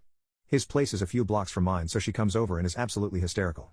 I put her in mine and my boyfriend's bed and just hold her for a little and try to calm her down. It was about 11 p.m. and I had classes the next day, but my boyfriend at the time slept on the couch so that she and I could be alone. After an hour or 2 I got up and went to go get her some water or whatever she asked for. I come back to her swallowing a bunch of pills she had in her bag in a Ziploc bag which was unmarked. I immediately put my fingers in her mouth to try to make her throw up, scream at my boyfriend to call an ambulance, and she's Completely melancholic and won't tell me what she swallowed. Ambulance came, she went to the hospital, they admitted her to a psych ward for monitoring, and when she was released she seemed broken. Would not eat, would not drink, smoked a lot. And for a few months she was like a puppy and followed me everywhere. I didn't mind and invited her to Thanksgiving, and even preemptively to Christmas with my family. At the end of November, another friend of mine passed away and I'm having a tough time. She refuses to lend an ear and let me cope, claiming her problems are much worse than mine. Fast forward another week. And I get dropped once again. No communication, nothing. It's radio silence from her as soon as I needed a friend to support me instead of everyone else supporting her. A few months later she messages me and says she needs to talk. I think, okay, one last failed ditch attempt. Go to Starbucks near my place, order drinks and sit down. Her first words to me are, "You're the worst friend I've ever had. You're a degenerate and a waste of space, and I hate you for not letting me pass like I wanted. Don't you see, I lost him, he was my everything." I let her yell at me for about 10 minutes, then I'd had enough at this point. I said, when things in your life are going right, when you have a boyfriend, a husband, a family, you'll remember me and how bad of a friend I was for caring about you and loving you. She responded with, "You're just dumb." I dumped my drink on her, iced tea lemonade, which is by far the most dramatic, rude, and actual mean thing I've ever done, and I walked out, blocked her, and have not spoke to her ever since. It's been 4 years, and the mutual friends we had still tell me she asks about me. My kid just came out as transgender. I don't know if I can accept him. I've always known. Even as a baby he seemed happiest and his cousin's boy hand-me-downs and would protest if I dressed him in pink, frilly things. The minute he learned to walk, it's been rough and tumble, dirt under his nails, bugs in his pockets. I thought maybe he was going to be a tomboy like me. Until he was 5 and he tried to shave his head with his dad's beard trimmer. Huge bald spots everywhere in his beautiful long blonde hair. He looked at me with tears running down his chubby baby cheeks. "Mama, I don't want to be a girl." I got out the clippers and shaved his head. I knew at 7 if someone said he was a girl, he would ball up his fists and tell you he was a boy. I never once corrected him. But somebody did. I don't know who and I don't know when, but someone got in his sweet little head and for a moment he decided he was a girl. He tried for a while to be a girl, wearing dresses with scraped knees, scuffed Mary Janes and grass stains. He tried to love ponies and Barbies and all things girl, but he hated it, and you could tell he did. I knew at 10 he was diagnosed with anxiety and depression. At 10 he confided in me that he had such scary thoughts in his head and my heart broke into a million pieces. I got him a therapist and he started meds and he started doing better for a while, but then that didn't seem to help either. One night when he was 11, he fell into my chest and saw that he didn't think he was a girl. I told him it was okay and he didn't have to be a girl. I talked about all the different genders and I researched and answered all of his questions as best as I could. I got in touch with some non-binary and trans friends and asked for their help. He decided that he was non-binary and for a while he denounced gender altogether. But I knew. One night a few weeks ago at 13 he asked me to pass the butter during dinner and immediately after, as if he was telling me something as mundane as the weather, he said it. "Mom, I'm a boy. I'm trans." The look on his face was part hope and part terror, but it was all brave. He's always been brave, even when he can't see it. I told him I loved him and that would never change, and that I would love him regardless, not in spite of. I always wanted a boy. I'm terrified. I hate wears his heart on his sleeve. He's so kind and gentle. He always has been. I'm trying so hard not to mess this up. It's too important, but I am scared, and part of my mama heart wants to squash it, not because I don't believe him or I don't support him, but because I am afraid and I want to protect him. I'm struggling to accept how the world is going to treat him. I'm afraid of the current political climate we live in. I'm afraid of the things trans men experience at the hands of some evil cis men. I'm afraid of the cruelty he may face. Afraid of the absolutely staggering self-destruction rate among trans people, and that I may one day bury my son because of it. I don't know what to do. I don't know where to go from here. Logically, I do, but mentally and emotionally, I'm just stuck. I guess the only thing I can do is be there for him every step of the way because I love my son, and I couldn't ask for a better kid. Have you ever unknowingly been someone's side piece? 6 years ago, I met the girl who was dating my best friend. Over the course of a few weeks I started to suspect she was more interested in me than him. She was 4'7" with an amazing figure, and the prettiest voice I've ever heard. I wanted her badly. I've always had a thing for midgets. But out of loyalty to my friend I ignored her. After their relationship ended I still did not pursue her. I wanted to, but again out of loyalty to my friend who took the breakup very hard I denied myself and she wound up with a woman. We lost touch eventually. Fast forward to this past February, my friend's ex and I got back in touch on Facebook. Her profile pic was of her and that girl she's been with since she broke up with my friend. Her relationship status said she was with that girl. But I decided to say hi anyways. Even though I was still attracted to her, I wasn't expecting it to go anywhere. We chatted for a while, filled each other in on major life events over the past 6 years. Then we exchanged numbers. Started texting. She started coming off as a little bit flirty. I ignored it. But then she sent me a couple of pics. So I took the bait. I complimented her. I wasn't crass about it, but I let her know she looked good. The conversation slowly fizzled out from there. Then we didn't talk for a day or so. But I decided to hit her up. She let me know bluntly that she was having thoughts of sleeping with me. So I let her know that was very much a mutual thing, but I wasn't pursuing it because she was in a relationship. She then told me the relationship was over, she just never bothered updating her Facebook to reflect that. I had my suspicions, but decided it was plausible. Besides, I wanted her. I wanted her 6 years ago, and I wanted her in that moment. 6 years ago she was with my friend. Now she may or may not be with someone I don't know or have any care for. So we finally poured all our feelings and desires out in the open. Let the genie out of the bottle. And we arranged to finally do it. And further still, we started exchanging naughty pics, started having actual phone calls hours long, and she was very seductive on the phone. Finally the day came where we arranged to meet up. We agreed to go to my place after we hung out and had dinner. Which wasn't really Seuss. But when I went to pick her up at her house, her ex-girlfriend was right behind her. I distinctly heard the woman yell, "Just hanging out with a friend, huh?" Then slammed the front door. I ignored the elephant in the room. We went to get food. Her phone was going absolutely crazy. After the meal we hung out to have another drink or two. I finally asked her what the deal was. Her explanation was that they're not together, but they still live together, as she was unable to get her own place just yet. That was good enough for me. We went back to my place. On the way she was teasing me a lot.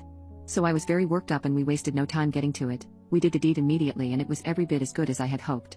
Her phone went off a couple more times while we were at it. Then we watched movies for a little while. Then finally she decided to answer the phone. She excused herself to the other room. I very distinctly heard, "I do love you, but you drive me crazy and I'm sick of the constant fighting." There was no definite "yes we're still together" statement, nor the "we are absolutely done" moment. I was a little Seuss, and very conflicted about what I was doing. But I ultimately decided to keep going. We did the deed again later that night, talked about her situation a little, and she slept over. We agreed to keep seeing each other. Our following encounters were more of the same, but I noticed that she was clearly keeping us a secret and keeping her ex-girlfriend misinformed.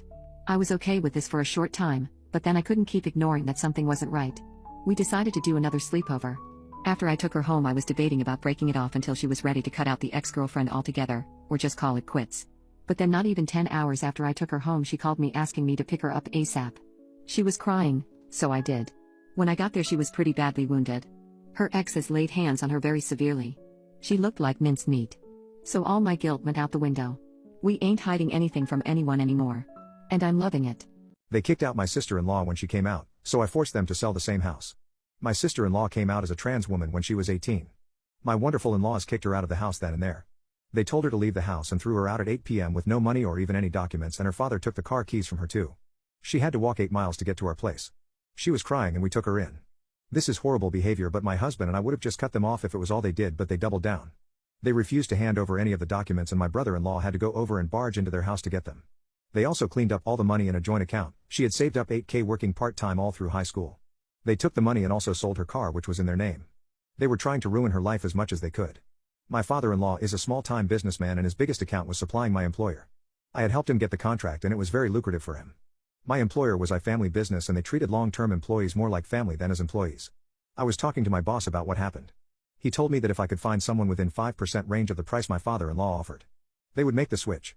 My father-in-law offered us really great rates. He was very good at his job, but he had effed up the contract because even though we always bought from him, we weren't obligated to buy from him. We could switch suppliers anytime, but he got complacent and assumed we wouldn't switch suppliers. It took me 6 months of painful searching to find a supplier who could replace him and get us great rates. This was not a major part of my duties and I had to put in way more hours than normal to find the damn supplier, but when I did find them, I waited for a month before informing my boss. See, my in-laws had been planning to do major renovation for a long time and it involved tearing down a major portion of their house. I waited until the renovation work had truly started before informing my boss. We started to get supplies from the new supplier the next month itself. It crushed his business. It effed his unit economics and he had to scramble to find new customers. They ended having to sell their house to save the business and they didn't get a good rate for it because the house was well half torn down when they sold it. My in-laws did try to get money from my brother-in-law, but he told them to F off. My father-in-law is a decent businessman and he did crawl his way out of the hole they dug for themselves, but even 8 years later they still haven't bought a new house. I have heard they are still sour about what happened. I mean, I was just doing my job and if they had just kicked her out, they would still have the house. Therapists, what's the most disturbing thing a patient has disclosed to you? My patient's parents were having problems, and they shouted at each other almost every night. One evening, when my patient was 11, she came home to find that everything was normal. Everything. No shouting, no throwing things, no nothing. She had a feeling that something was wrong, but dismissed it and walked to her room. A few hours had passed and still, nothing had happened. Her parents were sitting in the living room, not talking. Then she realized that her aunt was missing. Alarm shot through her as she remembered that almost every single one of their fights were about her. Immediately, she sprinted through the door of her room and instinctively went to her parents' room. She got in, not even caring if her parents heard her, and shouted her aunt's name. Nothing. No answer.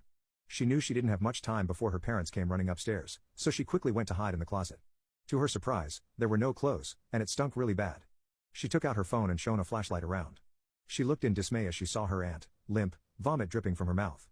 She almost vomited herself in disgust. She could hear her parents looking for her in their room. She started feeling terrified. The minute she heard them leave and close the door behind them, with a key, she left the closet slowly, careful not to make any sound, and dragged her aunt to the window. Her aunt was very young, much younger than her mom, so she wasn't all that heavy, and threw her outside. She then jumped. The window wasn't very far from the ground. They lived right next to a forest, so she landed in a bush. She started dragging her aunt and trying to run as far as she could. When she was a few meters away, she fell on the ground, exhausted. Then, for the first time, she looked back at her aunt. Her heart dropped. Her aunt wasn't breathing, and she had no heartbeat. She was dead. When did you realize you married the wrong person? When I realized that my wife loved playing Final Fantasy XIV to the neglect of our own relationship. She loved it so much she offed herself. She had had a problem with obsessively playing World of Warcraft in the past, and we broke up over it, and she quit the game cold turkey and got a job, so we made up and then we got married. Not long after the marriage, she was back into the gaming, but now it was Final Fantasy XIV, and we never had any quality time as a couple to just talk. All she ever wanted to do in her free time was drink wine and play her game. My wife was an alcoholic. She died recently, and in the course of going through her things I found out why. Her iPad message history revealed that she had had a whole string of in-game boyfriends the whole time we were together, 12 years, lots of SX text messages I found. The night she died, she was excited and happy because she just married her current boyfriend, in-game, but she partied a little too hard that night and drank herself to death. I messaged one of her guildmates to find out what happened. Turns out, no one ever knew she was married in real life. She never talked about me, but she sure did flirt with a lot of guys when she was drunk, and the guy she married in-game was, himself, married in real life. We live in the United States, but she liked to play on European servers and meet European guys, and I had been on a business trip to Germany for a week the night she died. She was so angry at me for not taking her with me, but it was a business trip and not a vacation. I realize now that what she really wanted was an opportunity to screw her Italian boyfriend while I was at work. She had the Duolingo app on her phone to learn Italian, and her browser history showed that she had been looking up Italian cooking recipes. My wife never cooked, so she was clearly thinking about an in-person meetup at some point. I was grieving the loss of my wife when I found all of this out, and now I'm dealing with a lot of anger too. If she hadn't died and somehow I found this out, I'd be divorcing her right now. Unemployed and stuck. How can we escape our current situation? Hi everyone, I'm in need of some advice. Here's my situation. I'm 30 years old, my so is 26, and we're living with her family in a high cost of living area in California. Currently, only one of us is working, as I was laid off in August. Finding a job has been challenging, especially in my field of tech. We're struggling to budget, even with both of our savings combined, which amount to around $11,000. Additionally, I have a motorcycle that I can sell for potentially $23,000, but right now, our car needs repairs that cost between $800 and $1,100. We have reached a point where we feel we need to leave California. The cost of living is too high, and the job market isn't great, making it difficult to sustain ourselves. I've been actively searching for jobs out of state and have lined up some interviews. The areas I'm considering moving to have a lower cost of living and unemployment rates. However, there are some challenges we need to address. I've received a job offer, but the commute would be an hour away. On the other hand, my so is unable to interview out of state because she needs to be physically present for working interviews. Additionally, she wants to give her current employer a 2-week notice, which limits our timeline for moving unless I move alone initially. I see a few options available to us. Option 1, I take a gamble and sell my motorcycle, fix the car as soon as possible, and book an Airbnb in the new state. I can update my resume with a local address, improving my chances of finding a job in the interim. This will also give us time to find a more permanent rental through platforms like Craigslist. In the meantime, I could consider doing gigs like DoorDash or Uber Eats to cover expenses while I continue job searching. Although this might slowly drain our savings, it will be at a slower rate compared to staying unemployed in California. Once I've settled, my so can give her 2-week notice. And join me. Option 2, we accept my job offer in California and hope that I get selected for one of the other out-of-state jobs I've interviewed for. If I choose this option, my time will be limited, and I won't be able to actively search for new jobs as often as I am now. However, I can use this time to rebuild our savings and rely on my motorcycle for commuting until the rain season starts. I can gradually fix the car during weekends. I'm not particularly fond of this option because it means my life will revolve solely around work. Option 3, I can fix the car immediately and work for DD/UE, DoorDash/Uber Eats, in California to cover our bills. This will give me the flexibility to continue applying for jobs and take calls and interviews when they come up. We can consider my so giving her notice if either of us receives a job offer, but it's less likely for her than for me. The timeline for this option is uncertain. If anyone has any other opinions or options to consider, I am open to hearing them. I'm desperate to get out of our current living situation, which is causing significant strain on my mental health. I'm exhausted and need a change, but we're limited in our options, apart from living with my so's parents. TL, DR, I was laid off and can't afford to continue living in California. We want to move to another state, but I received a job offer locally. See the 3 options above, and I'm open to any other opinions or options. My intimacy addiction is ruining my life. I 24 have been diagnosed with compulsive intimate behavior. I see people online saying they have hypersexuality but they never dive deep into what it actually is. Up until a few months ago I couldn't get stuff done, I couldn't do things I like, and I couldn't keep stable relationships because I feared I might cheat on them. I self-pleasured constantly, I watched a ton of PH, and at that point it's almost all I thought about. I am a software engineer, and while I'm doing my work is the only time I don't think about it. I like my job, but for a while my addiction had been seeping into my work too. I almost got caught self-pleasuring in the bathroom. I've most likely have had intimacy with over 100 people. It makes me feel disgusting and unlovable. Though no one would be able to tell because of how plain I act. I'm seen as a very dry person with a monotone voice. Though as of late I have been watching this girl. She hangs out with my roommate/friend often. She came into my room once after mistaking it for my roommate's. She took some socks from my drawer when I caught her. For context, my roommate dropped juice on her and it soaked into her socks. She's really sweet and has been making a lot of effort to try and get to know me. Even baking me sweets and randomly talking to me when she comes over. I really like her and have been thinking of her nonstop. I want to ask her out, but there is no reason to. I'd mess it up. So it motivated me to try to get some help. I'm doing the therapy, doing the program, participating in groups, and have been medicated. I've been doing this for 6 months. It's been absolutely unaliving me. I'm really trying.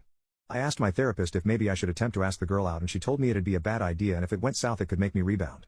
Now I just found out that some guy likes her and now I'm afraid of losing her. I've been keeping her close to me this whole time to keep some type of relationship with her. It's unaliving me because my illness only has a 5% recovery rate. Though I feel like I truly am getting better, my self-pleasure amount has gone down significantly, my libido has definitely been lowered too, most likely because of the meds. I just want to ask her out, but my therapist told me I need to stop using her emotive because it's a danger to my recovery. Maybe I do, but I just wish I didn't have this. I'm probably shortening this situation a lot, but it is a lot.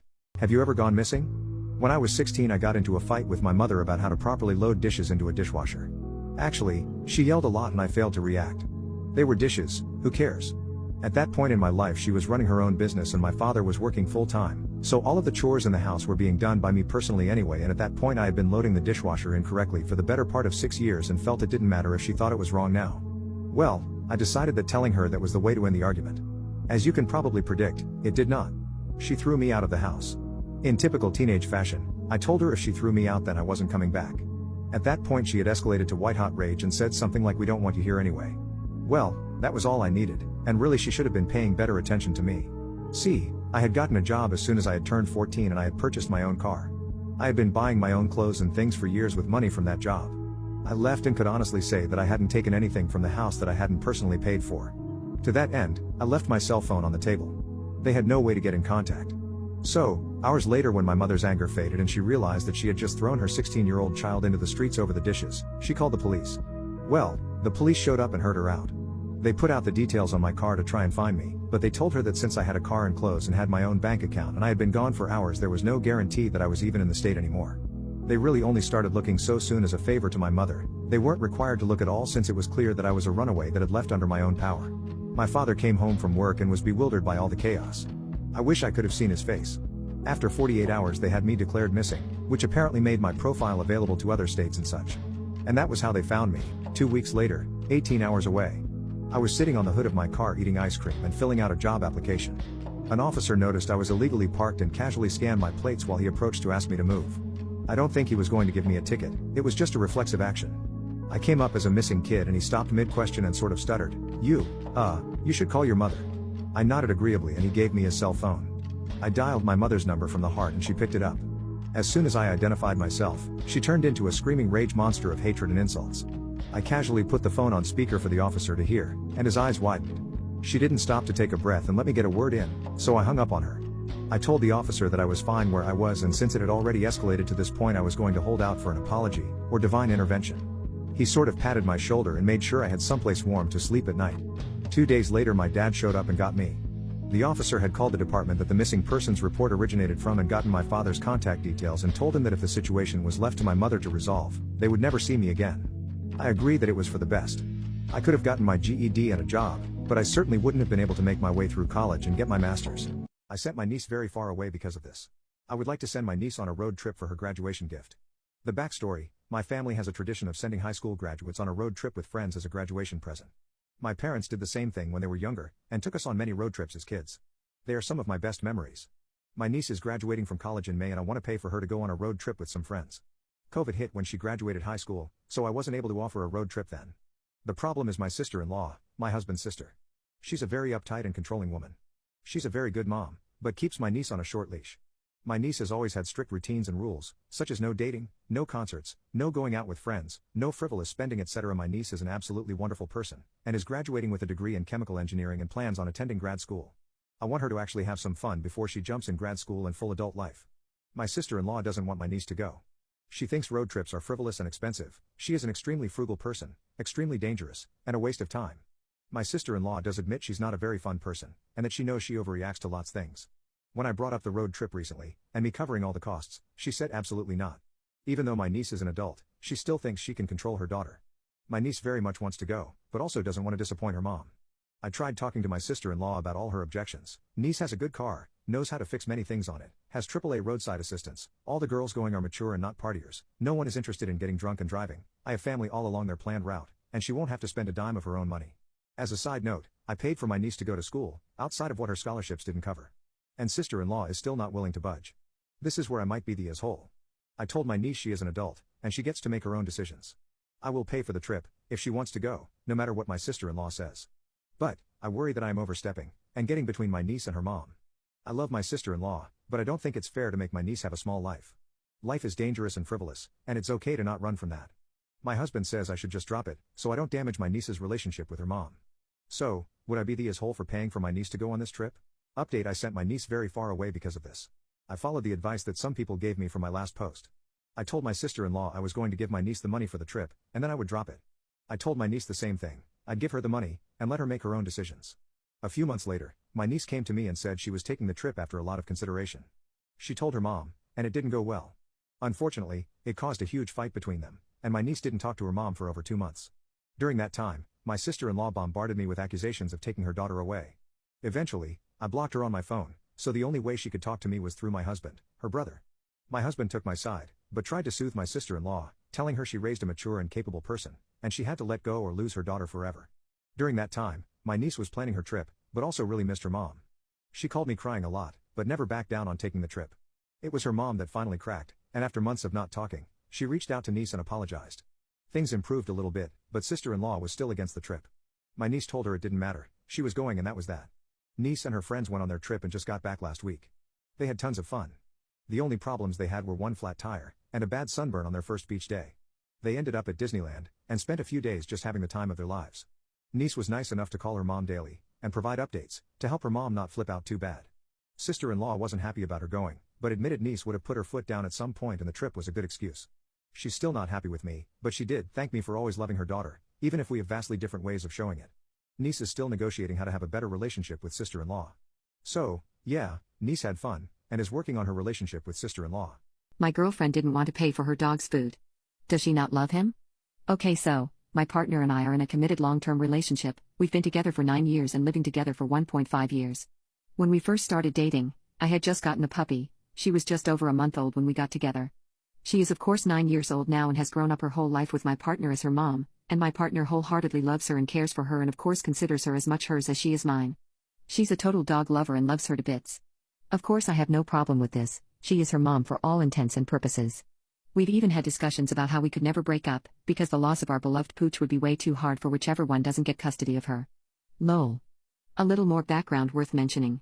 We don't have a joint account for our finances, but split all of our living expenses straight down the middle, 50-50. Rent, groceries, internet, bills, everything. Every month we just compare our statements and see who owes who what. Both of us are still in the early stages of our respective careers, but it just so happens that my partner is in a much more financially stable place than I am. We both have steady incomes and don't have any financial trouble. Neither of us has tons of money, but her bank account balance is just simply much larger than mine. She has almost always made a little more than me, and has always had lower expenses. Example, we own one car, and it's mine. I pay for all of its expenses myself and her commute is a lot shorter than mine. I give her rides whenever I can. Not that it should matter anyways, both of us have always said it's important we split everything 50-50, regardless of how much we each make. If either one of us ever had trouble affording things, the other would help them out. And we always have. Anyways, I digress. Since we started living together, I've always just paid for the dog's food, and all other dog-related expenses. She was my dog in the first place, and honestly we spend like $60 on dog food per month, so I never really cared. I admit I have maybe made little comments here or there, never asking her to pay, but just thinking out loud that if she considers the dog hers too, it's not out of reason to think she may offer to cover a bag of food every once in a while. I just would sort of at least think she would maybe say thank you for always taking care of the dog expenses, but she doesn't really because she thinks it's 100% my responsibility. The other night I mentioned we need to buy a new bag of dog food, and casually made a little joke about how some people may think it's her turn to buy one. Maybe I was a little out of line, but I really didn't mean any offense by it, really I was just fishing for a thank you, admittedly. She politely told me that anyone would think that's ridiculous. I brought the dog into the relationship, therefore I'm forever on the hook for all of her expenses. All things considered, hearing that come straight from her mouth kind of shocked me. She's our dog and lives in our house and we take care of her together, we're both her parents. A little spat ensued, where I may have mentioned that any reasonable and caring dog mom would probably be a little less of a stickler for pitching in for her. The argument ended with both of us agreeing that we are each too biased, and need Reddit to settle this for us. What is the coolest website you've visited that no one knows about? 12feet.io. It bypasses all paywalls and removes all ads from any webpage I have found. Show me a 10-feet paywall, I'll show you a 12-feet ladder. No install, just copy and paste your link. HaveIBeenPwned.com allows you to see if your online accounts have been released in a data breach. You can also get email alerts if you've been in a breach.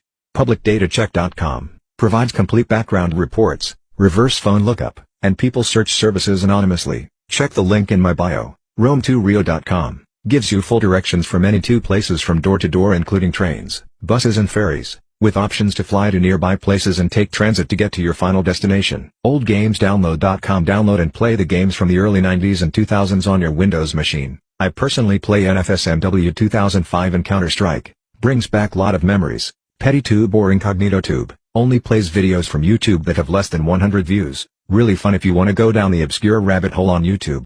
My horrible mother-in-law called me Mr. No Fun and said that I fake my mental health problems. She hyperventilated with my response. I am with a narcissistic controlling mother-in-law of 5 years. My wife is amazing and her mom is literally the one thing that causes drama in our life. Last weekend mother-in-law and her husband came to visit. The trip was filled with her typical slams about me having a career in journalism, which isn't a real job according to her, and our difference in politics. I'm a fairly moderate Dem and she's a Trump lover. Near the end of the visit, she went on a rant about how the family can't take group vacations internationally because I don't fly on planes due to anxiety about flying. My uncle died on a flight when I was 10 and I've avoided air travel whenever possible my whole adult life. I let that rant roll off my back, but then she starts cackling and says I have a new nickname for you. You're Mr. No Fun, because you're too scared to live life to the fullest and spend more time with us doing actually cool stuff. I was confused by the logic and slightly offended, so I pushed back a little and asked her to elaborate. She then went on a 10-minute monologue about how I fake my mental health problems for attention, and my inability to fly keeps us from visiting as much as we should. She continues that I keep her daughter away from her when in reality all of her children avoid visiting because she lives in the middle of nowhere and just complains about everything the entire time. Anyways, I told her I know how she feels about me, that I fucking hate her too, and that she's a manipulative a-hole who abuses everyone in her life psychologically. She cried and hyperventilated in her hotel room and my wife and I went home. I accidentally dropped my cake in the parking lot and cried. My 14-year-old son took his own life on his birthday. I can't even begin to explain how it felt like. It was a massive shock. It's been just me and him for a very long time. His mother ran off with the man she was having an affair with a few years ago. Although she kept contact with him, she never had time for him. This made him sad, and I begged her multiple times to make an effort to spend time with him, but she was always busy. I can count on one hand how many times she has seen him after leaving us, and even then she had to rush somewhere. I did everything in my power to be there for him, but ultimately I couldn't replace his mom. Aside from missing her, my son was such a happy soul, always laughing and joking around. He did well in school and still enjoyed spending time with me. He was my pride and joy. Last year on his birthday, his mother was a no-show at his birthday party. After promising that she would come, she did not even bother to let us know. He realized that she wasn't coming after everyone had left, and he was disappointed. We had a long talk where I reassured him that I will always love him and be there for him no matter what. He picked a movie for us to watch and we ate some leftover cake. By the time we went to bed, he seemed like his usual self. My whole world came crashing down the next morning when I found him. I went on a downward spiral from there. Grief and guilt were consuming me. How could I have not seen it coming? I felt like the worst father in the world. I barely slept, barely ate and couldn't function. It felt like all I did was sit in his room and cry. I made so many mistakes at work that I was eventually let go. I had a hard time finding work and it was hard to keep afloat. I ended up having to live in my car. I was at my lowest. I remember eating half-eaten burger from a trash can outside of Wendy while feeling sorry for myself. This was my turning point. My son wouldn't want to see me like this. I wanted to make him proud. So I spent my days in the library sending out tons of job applications. I was relentless and finally I was able to get one. I ate once a day and worked all the time while saving up. This went on for months and eventually it paid off because I was recently able to save enough to get a place to stay. I am still grieving my son, but I'm better than right after he passed. I have joined an online support group and it is helpful. My former landlord has kept my belongings safe until I can settle part of my debt to him, which I can't wait for, because this includes my son's things. I decided to buy myself a cake to celebrate how far I had come. When I went back to my car from the grocery store, I tripped, and the cake slipped and fell on the ground. I stared down at it, and before I knew it, tears were running down my face. I did not buy another one. I just drove back home. It was more than just accidentally dropping a cake. It was the fact that the last time I had it was with my son. And it was also the last day I saw him alive. I cheated on my wife and now she's cheating on me? It all started out innocently enough. I was married to the love of my life, and we were happy. We had a beautiful home, 2 wonderful kids, and a life that many people would envy. But then something changed. I started to feel restless, like I was missing something. So I did the unthinkable. I cheated on my wife. At first I thought it was just a fling, something to scratch an itch and then I'd go back to my life. But I was wrong. My wife found out and it changed everything. The trust between us was broken. We tried to make it work, but it was never the same. I felt guilty and ashamed, but I was still in love with her. Then one day, I came home to find her in bed with another man. I was devastated. I had been so sure that I was the only one for her, and yet here she was with someone else. I confronted her about it, and she said that she had been feeling the same way I had been feeling. That she had been looking for something to fill the void in her life, something I had been unable to give her. I was heartbroken. I had thought that I was the only one for her, and now it seemed like I wasn't. I felt like I had lost her forever. But then something unexpected happened. She told me that she still loved me, and that she wanted to try to make things work. We talked for hours and eventually decided to give our marriage another chance. It's been a long road, but I think we're finally getting back to the place we used to be. We both still have a lot of work to do, but I'm hopeful that we can make it work. The future is uncertain, but I'm determined to make it work. I still love her and I want to make things right. I'm going to fight for her and for our marriage, no matter what. My girlfriend is scared of me after I got into a bar fight. Update. Up until yesterday, it had been 14 days since I last saw Sarah. My brother had gone back home 4 days earlier because I didn't want to keep him away from his family for too long, and I could manage things on my own to some extent. So, around 2 p.m., while I was fixing lunch, I heard the doorbell ring. When I opened the door, there was Sarah. She looked really sad, with teary eyes, tired looking, and her hair all messy.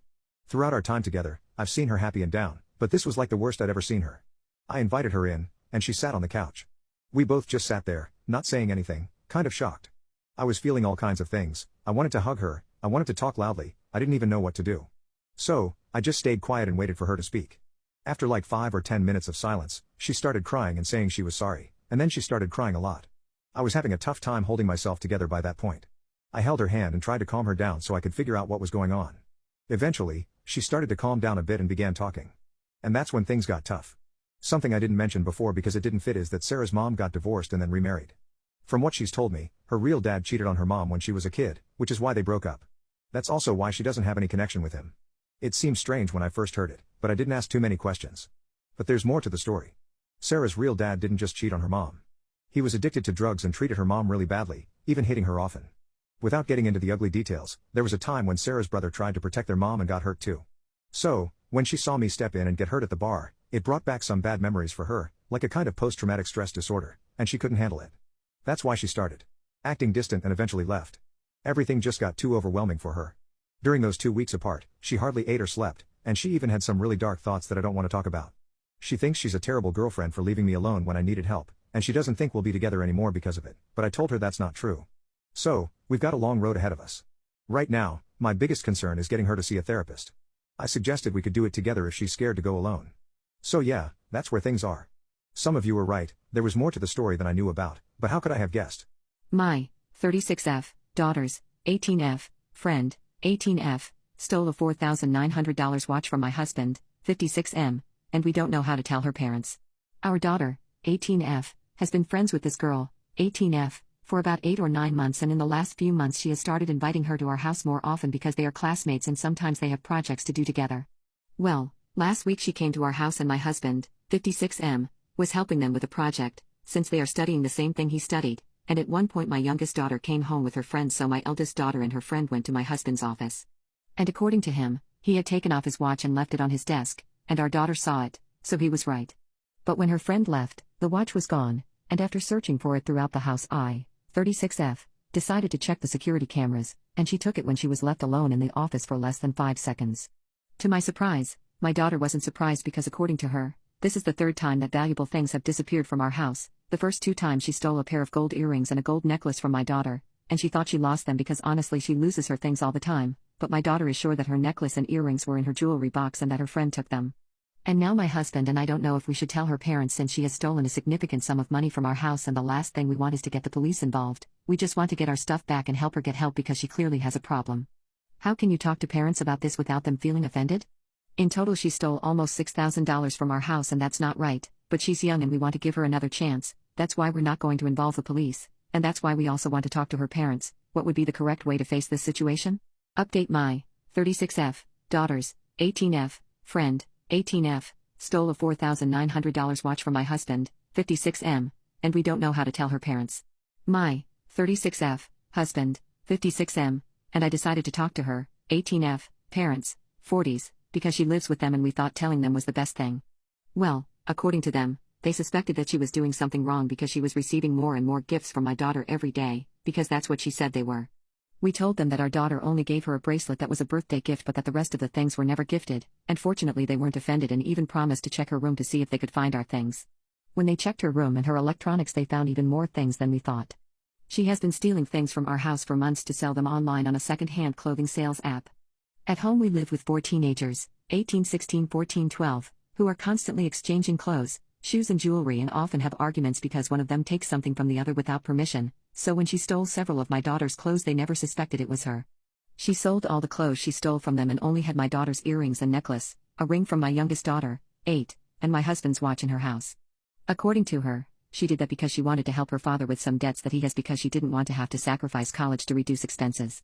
She works as a nanny and sometimes that money wasn't enough to help her family and she noticed that since my daughter wasn't affected by losing jewelry, so she thought about taking them because she needed them more.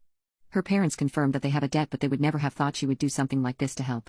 They apologized and promised to return every penny of the things that were already sold but my husband told them that it was not necessary, that her giving us back the jewelry and the watch was enough.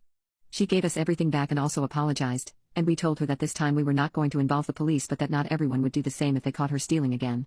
We also made it clear to her that she's no longer welcome in our home and that my daughter will finish the project for both of them because we don't want her to be involved with her either.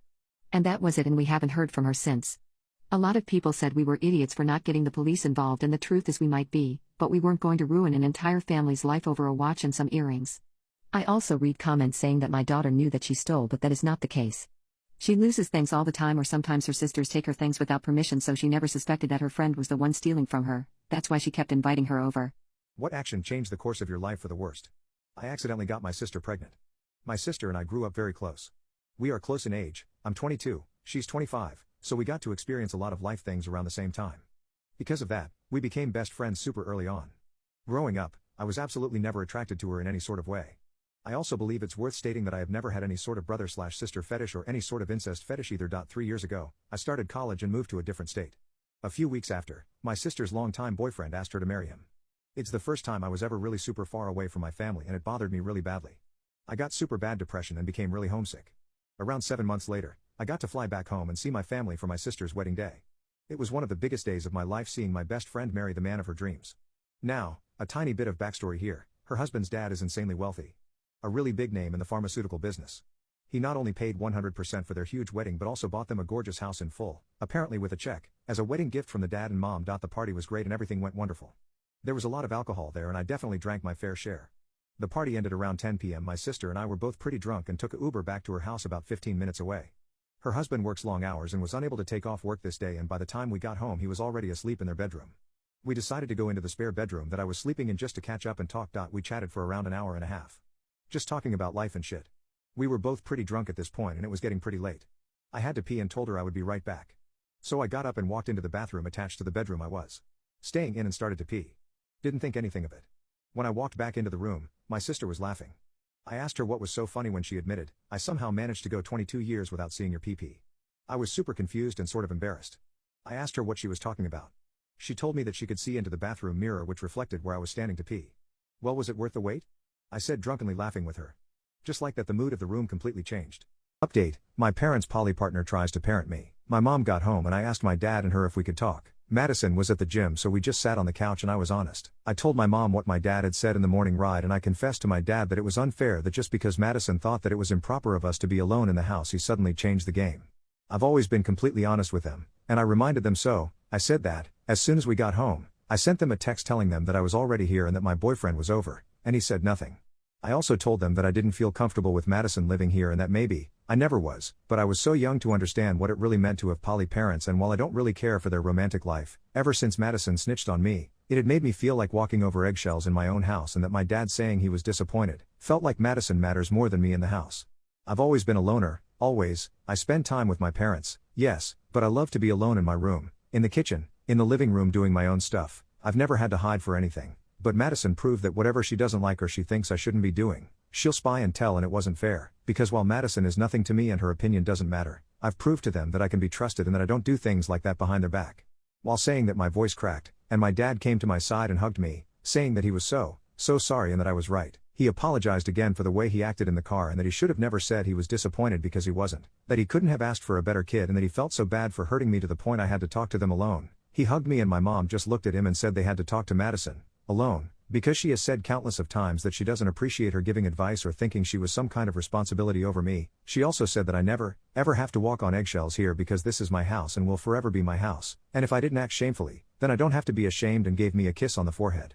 She asked me to call my boyfriend so they could apologize to him too, and gave us some money to go to Starbucks for a few hours, and so we did. I honestly don't know everything that happened between them and Madison, but my dad said that he was tired of having to please to women in his life, and that whatever right he did for mom was a wrong for Madison and vice versa, and that for a while he has wanted to break that relationship but wasn't sure if my mom wanted to, because, despite not agreeing in parenting choices, my mom loved her a lot and it showed. But my mom said she was done too, and they will be attending couples counseling and see where it gets them. They also gave Madison 2 weeks to move out, but she was already packing when I got home and she went to stay with her parents. She glared at me once, and apart from that, didn't even look at me again. So I guess there's that. What's the worst first date you've ever had? Nathan, the seduction specialist. Years ago, I went on a date with this guy named Nathan I met via AOL Personals. The first red flag was that he took me to Applebee's. He wasn't particularly attractive and was slightly overweight with a patchy beard. It didn't help that he was wearing this awful suit and a fedora, which was way too much for a first date at Applebee's. Still, he had seemed nice online and thought that maybe he was just inexperienced. I was wrong. It would get worse. Within the first 5 minutes of the date, he told me he was working on a book about speed seduction. I knew right then and there that this was going to be a bad date. He kept saying all these super cheesy macho lines, and it felt like he had rehearsed all of them.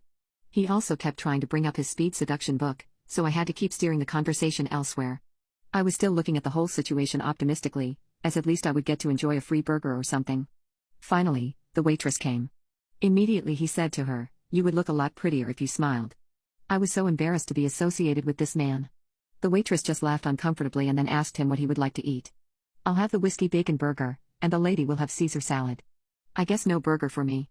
I should have expected that. As we were waiting for our food, he delivered the final blow. Dead serious, he said to my face that he was so confident he could speed seduce me, he already had a rubber on ready for me. I didn't even wait for the food, I just got up and left. I googled him a while back and turns out he ended up self-publishing the book. Women, have you ever been betrayed by a pick-me over a man? My mom's disgusting boyfriend almost completely destroyed our family with his cheating, and I still get chills when I think back to the day when I discovered who he really was. My dad and mom were both immigrants who left their home country together, but my dad ended up passing away in a work accident when I was still a toddler. Ever since then, my mom's been the only family I have in this entire world. She worked 2 jobs my entire childhood to support us, would sing me to sleep as a child, and I always thought she would be my rock. That was until my mom started dating Mike, her most recent boyfriend. On the surface, Mike seemed like a normal, polite guy, but I ended up unveiling the ugly truth about who he really was. After they had been dating for about a year, Mike moved into our 2-bedroom apartment. My mom worked longer hours, so I would be home alone in the afternoon with Mike most days. A couple of months ago, I got home to find the apartment empty and poked my head into my mom's bedroom to call for Mike. He wasn't in there either, but his computer was open to his messages. I would have never given the screen a second glance if it hadn't been for what I saw. It was a selfie of a girl about my age. Mike had been texting back and forth with a girl who looked about 18 to 20 years old. There were plenty of gross texts between them and so many end day from her. My head spun as I heard Mike opening the door of the apartment. I ran for my own room and locked myself in. I was suddenly feeling unsafe inside the apartment with Mike and didn't know what to do. I texted my mom while she was at work to come straight to my room when she got home and told her how I had caught Mike cheating. I was expecting her to take my side as she always had, but when I finished talking, she looked more confused than hurt. She hugged me, and I asked her when she was kicking him out. All she said was that she knew I missed my dad, and that she would talk to Mike. I pushed her off and told her to go through his messages because the evidence was all there. I told her I had seen it with my own eyes and I had no reason to lie. She finally got up to talk to him. That's when I heard Mike yelling, then my mom crying, then eventually, laughing. Now it was my turn to be confused as I waited for my mom to head back to my room. Later I learned that Mike had deleted all the evidence before my mom got home, and that she had made the choice to trust his denial about everything and keep that creep in our house. When she told me all this, it felt like listening to a stranger. She had this blank look in her eyes, and I was in total shock that she was choosing him over me. At first, I hadn't told my mom that he was cheating with girls my own age to try and protect her feelings, but I felt more powerless every single day that I was forced to continue sharing a roof with that child lover. I confronted my mom one last time, and when she still refused to believe me even after I revealed the ages of the girls Mike had been cheating with, I completely stopped speaking to her. My mom would constantly knock at my door and text me when I ignored her, begging me to speak to her and promising me that everything was okay. It went on like that until I got home late one night after acting cold for weeks, to find my mom sobbing alone in her room. Despite everything that happened, seeing my poor mom crying like that broke me, and I sat down to talk to her. She started by apologizing to me for not believing me, and told me Mike was gone. She said actually suspected he was cheating for a while now and finally caught him herself that morning. Apparently, he yelled back at her that he cheated with younger girls because they were more energetic than her and weren't fat and covered in wrinkles. I saw red when my mom looked up at me with tears in her eyes and asked who else would want an old lady like her. I told her that wasn't true, and promised her that she was the most gorgeous woman I had ever seen. Even though my mom was in her 50s and had stiff joints, she had always taken supplements and eaten healthy. She had never looked like an old lady to me, but I guess Mike had made her feel like one. She confessed that Mike had been pressuring her to get Botox or lipo for the past year, and that she had actually put a small deposit down for a $300 Botox treatment. I told her again that she was beautiful and she didn't need any bullshit Botox, but she was set on it until I convinced her to cancel the appointment so I could find her a cheaper alternative. I made my mom dinner and her favorite tea, and spent the rest of the night researching anti-aging supplements. For a while everything just looked the same, and I found a lot of products that I knew my mom had tried already. But I let out a sigh of relief when I stumbled on the collagen ginseng drink, and immediately recognized most of the ingredients since my mom had tried them alone before but never combined. After reading about how it strengthened skin elasticity and blurred fine lines, it seemed like the perfect organic solution for my mom's self-esteem issues, especially compared to the Botox treatment she was considering that would cost more than our monthly groceries. So I ordered a case. It had been a hard couple of weeks and my mom deserved something special. I noticed the change in my mom only a couple of days after she started using the drink daily. In the mornings, her eyes looked brighter and she stood up a little straighter, as if she was waking up with an extra boost of energy. The changes were obvious. Her skin started to look tighter and smoother, especially around her eyes and mouth. I could have sworn even her hair looked shinier. On top of her looking younger, she was acting like it too. She even surprised me by signing up for a gym for the first time in her life, and started going there every day after work. After 2 weeks of her using the collagen ginseng drink, she looked like a new woman half her age, and I had never seen her so excited and energized. I never saw her without a smile on her face, and every day it seemed like another one of her wrinkles smoothed itself out into nothingness. Even though she had broken my heart by taking Mike's word over mine, seeing my mom finally dump him and then transform into such an accomplished goddess meant the world to me. I knew we still had to repair our relationship after Mike, so I also signed up for her gym and we started going together a few times a week. Watching my mom's transformation with the help of her new drink led me to start using it alongside her. Sure enough, I started to feel an extra pump whenever we worked out. On top of that, my hair eventually became just as full and shiny as my mom's, and my gross acne even cleared up. My mom and I started bonding again and used the extra time we were spending together to reconnect. We started meal prepping together and my mom started slimming down as well as building muscle. At the gym I noticed that instead of carrying around giant pre-workout shakes like everyone else, my mom breezed through her workout on a single shot of her collagen ginseng drink. Eventually other regulars at her gym started walking up to her to ask her for fitness tips, and some even asked her out. I told her that she deserved all the attention and that she should try dating again. It's been about a year now since Mike moved out, and despite how rocky he had made things between my mom and I, we ended up closer and healthier than ever. What was the worst Valentine's Day of your life? I had not had a date on Valentine's in probably 7 years, so when my boss gave me the day off I was surprised and posted something dumb on Insta about it. I got a DM from a girl I knew but not very well, asking me out for Valentine's, and she was way cute, so I figured why the heck not. Things went so wrong, so quickly. We get to the restaurant, grab a drink in the bar while we wait on our table, took a shot to get the social lubricant flowing since we don't really know each other very well. I pay our bar tab, and we move to the table. The moment we sit down, my date lets out a blood-curdling scream like she had just been stabbed. She grabs her arm and her hand comes away covered in blood, and she looks so confused and I have no idea what the heck just happened. I look around thinking someone just stabbed her, but everyone around us is seated just staring over at us. I move over to her side of the booth and grab the napkins off the table to find where she is cut. The entire back of her upper arm is sliced from elbow to shoulder. One of the buttons had broken off of the wall and the snapped metal fastener was exposed, so when she sat down her arm ran all the way down along it. She is panicking. I am trying to stop the bleeding, while the people around us figure out what is going on and call 911 for us. The manager comes over and is immediately a defensive a-hole until he sees that it was his booth that did the damage. The paramedics show up, I get the owner's info from the manager, and we spend the night in the ER where she needed something like 80 stitches. We both are exhausted at this point, when a guy walks in with flowers, champagne and a bag of takeout food from the restaurant we had left.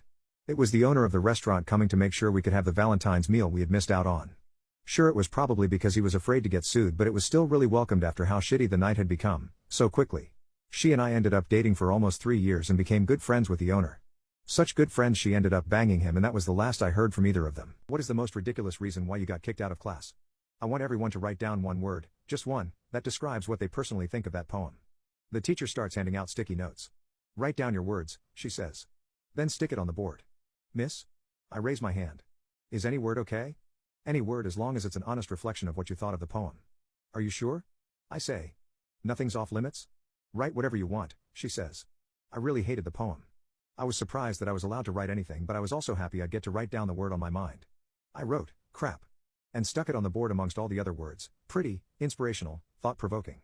The teacher saw it immediately. Get out. Get out, get out, get out. Now will you? But, miss, you said I could write out. Later that day in the headmaster's office. Sounds like a valid response to a poem. He shrugged. If you thought it was shit, what's wrong with saying it's crap? My girlfriend eats off my plate despite my food issues, called me violent when I retaliated, and now I'm ghosting her. I don't care if I'm wrong for it. It's stupid, it's dumb, it's a bad reason, but I cannot freaking take it anymore. My blood pressure has legit been spiking over this, recently, and I cannot keep this up. I cannot do it. We've been together for close to a year, and this problem has only come up over the past 2 months. She never did this crap when we first got together, and I don't know why she started, but I'm so sick of it, it's crazy. Whenever we get food, she always eats off my plate. No matter what it is, or where we are. The only thing that stops her is if I order the same exact thing as her, and she's taken to ordering things that I cannot eat, so I can't do that. If I tell her to stop in the moment, she just laughs, and when I talk to her about it privately, she blows me off because it isn't a big deal, but it is to me. God damn it. I have a history of food insecurity, which makes it a lot worse, and I've tried to explain that, but then she's snapping that I'm being condescending and I just can't. Most recently, she had a plate full of her pizza on the table, and had eaten over half of my medium pepperoni, and I was so pissed I just grabbed 2 slices off her plate without asking, which made her go into shock for a moment before screaming and acting like I'd slapped her in the face or something, spitting and going red in the face. You don't even like olives, you jerk. You always have to be right about everything, you jerk. You can't just let me have this one freaking thing? As if I had been the one consistently stealing from her for months. I just went cold, tossed the pizza back on her plate, nodded at her as she was in my face screaming and a ways away from the plate, and then I just left the apartment. She claims there was no reason to get violent over text, and I knew then and there that I was done. I've never raised a hand, or my voice to her, and lightly tossing pizza on a plate across the room while she screams into my face is violent? Nah. I'm getting away from her. She's now tried to apologize, but I'm not going near her again, or answering any messages or calls from her. God only knows if she'll decide to call the cops and have me arrested for my violent behavior, and I'm not chancing it. If I'm so damn awful and violent, she can get away from me, and be safe to steal constantly from other people. I know ghosting is wrong, I've been through it before, but after that I don't know if I trust myself to speak to her cordially again. I want to scream and curse back, but that isn't who I am, and not how I was raised.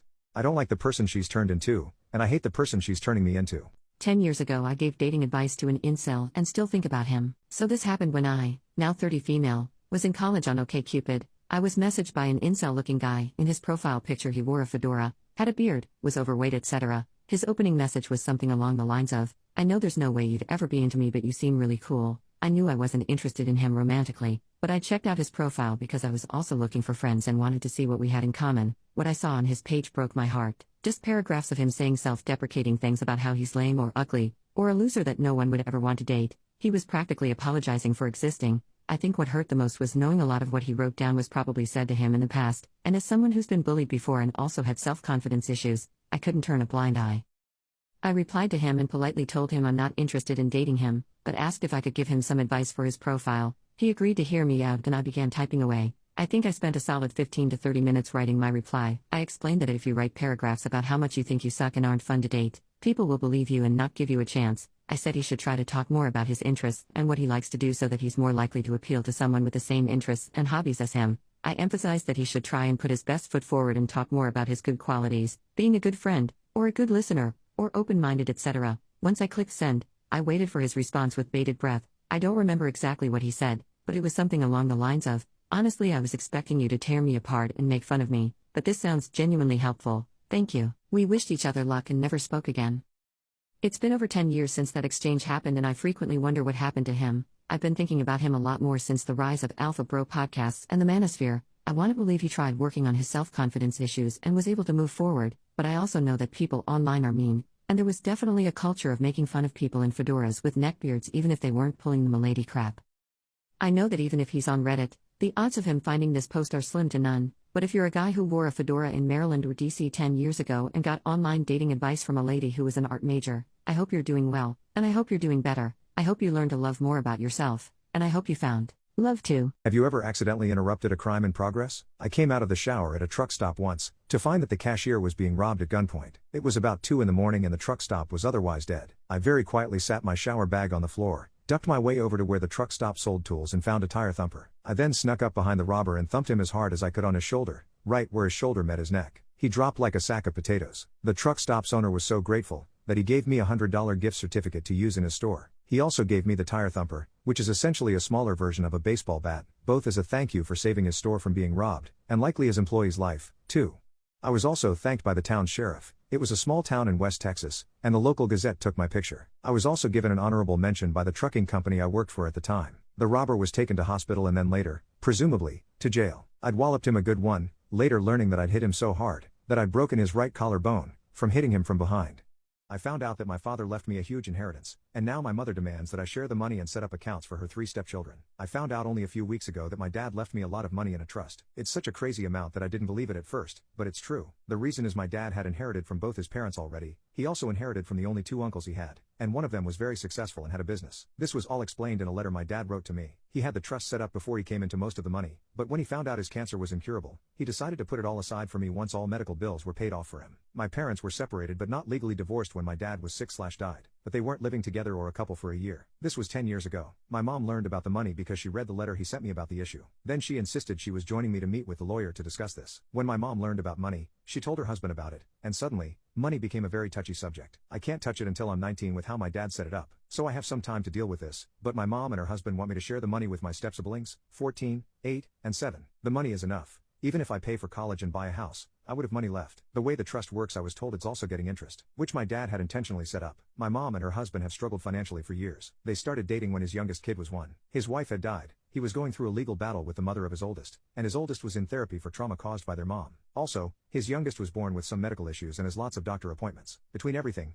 money was tight. We lived paycheck to paycheck, and I worked to make my life more comfortable, but we had no college savings or anything before this. My mom and her husband drained their bank account to keep a roof over our heads. This has all been brought up to me as a good reason why I should do this. My mom told me it was selfish for dad to put it all away solely for my future, and he should have been thinking about raising me as well. She told me I might not call her husband, dad, or his kids my siblings, but we are a family and that this family has been through so much together and we have struggled for so long that it would be so good and generous for me to do this. I told her it's not like I can access the money now. She said no, but when I do, I should set up accounts for my 3 siblings so they have a better chance at college and, if not college, the opportunity to have helped start in life. Despite all their trying to talk me into it, I said no. I told them I wasn't going to share the money. My mom was so mad, but it was nothing compared to how mad her husband was. They told me to quit being selfish and start acting with compassion.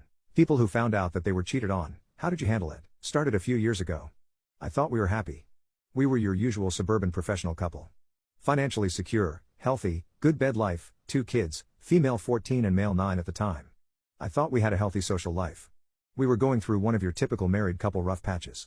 Both of us were working long hours, not spending enough time together. We were going through some developmental problems with my son and tensions in the house were running a little high. I noticed that she was spending a lot more time on her phone texting with her girlfriends. I didn't think much of it. I started making a much more concerted effort to get out of work when I could, help around the house and be more emotionally available, but over the course of a few weeks the gulf just kept getting wider. I ended up accidentally finding some messages when I charged up an old iPad for my son to use.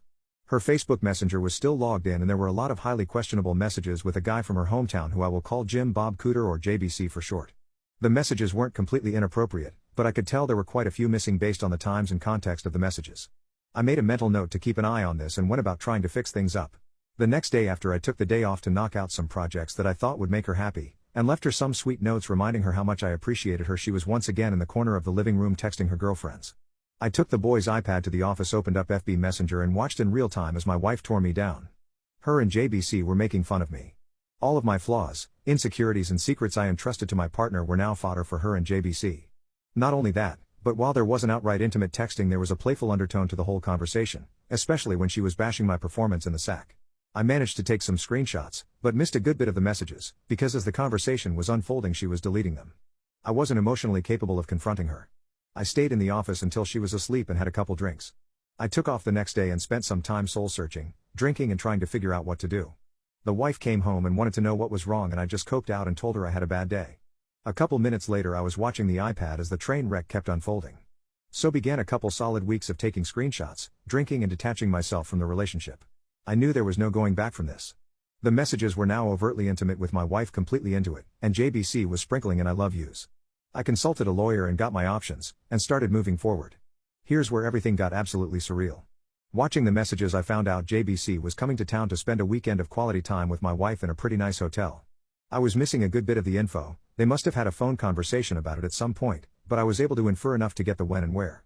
Sure as heck the next day the wife is buttering me up and wanting to take a spa weekend with the girls to relax, and when she gets back we can really focus on our marriage. I go with it all the way. It's the greatest idea she's ever had, and I'll do anything to get us back on track. I get with the lawyer and have him draft a strong separation agreement stating that she would move out, she would get weekend visitation, no child support in the interim until the divorce is final. Then I sit through the most agonizing 2 weeks of my life. After all this, most of my feelings for her are completely gone, and I'm just seething with anger like I've never felt before. D-Day arrives. I take the day off work. I withdraw half of any money in any accounts we are joint on, leave her half alone. I had already redirected my paycheck to a new bank. I close our money market account and get a cashier's check for her half and deposit my half in my new account. I stop at Office Max and print out about 75 pages of FB Messenger screenshots, and I kill time because I don't want to be at home. She texts me that she's taking off and that she loves me. I tell her to have fun. I show up to the hotel at about 8:30 and call the wife's phone from the lobby. It goes straight to VM. They are probably already at it, whatever. I walk up to the front desk and ask if I can use the phone to be connected to JBC's room. It rings 3 times and he picks up. JBC, hello? Me, JBC, can you send my wife down to the lobby please? JBC, I don't know what you're talking about bro. Me, okay then.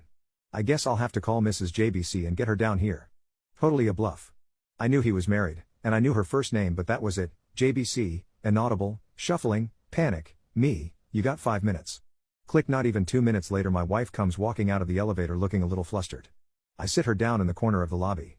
Her, starts spewing stuff saying it's not what it seems etc. Me, I'm not here to argue. The things that are said in this pile of papers are what's going on. The only way I'm not giving a copy of this to daughter, your parents and emailing it to everyone we know is if you move out immediately. Wife was very prideful. Daughter was going through a rebellious teen phase and her knowing probably would have forever ruined their relationship. Wife was also her parents' golden child and she always worried about what they thought of her. I didn't have much leverage and shame was my only card to play. Also her professional life is built up around her image, so I knew she would protect that at all costs. Her, sniffle, mumble, inaudible me, this is a check for half of the money market account.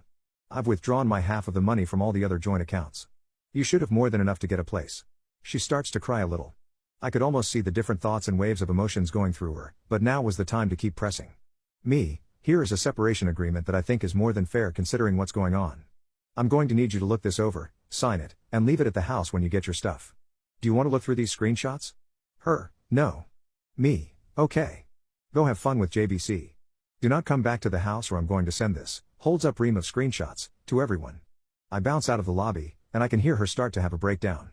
I get to the car, drive off to a parking lot and have my own crying rage fit. Previously I would have cried in front of her and yelled and whatnot, but I managed to get my emotions together enough to pull it off. I don't know what she did that night or over the weekend. She texted and called over and over wanting to talk. I just turned the phone off and by the time Monday afternoon rolled around there were movers getting her stuff and she delivered the agreement.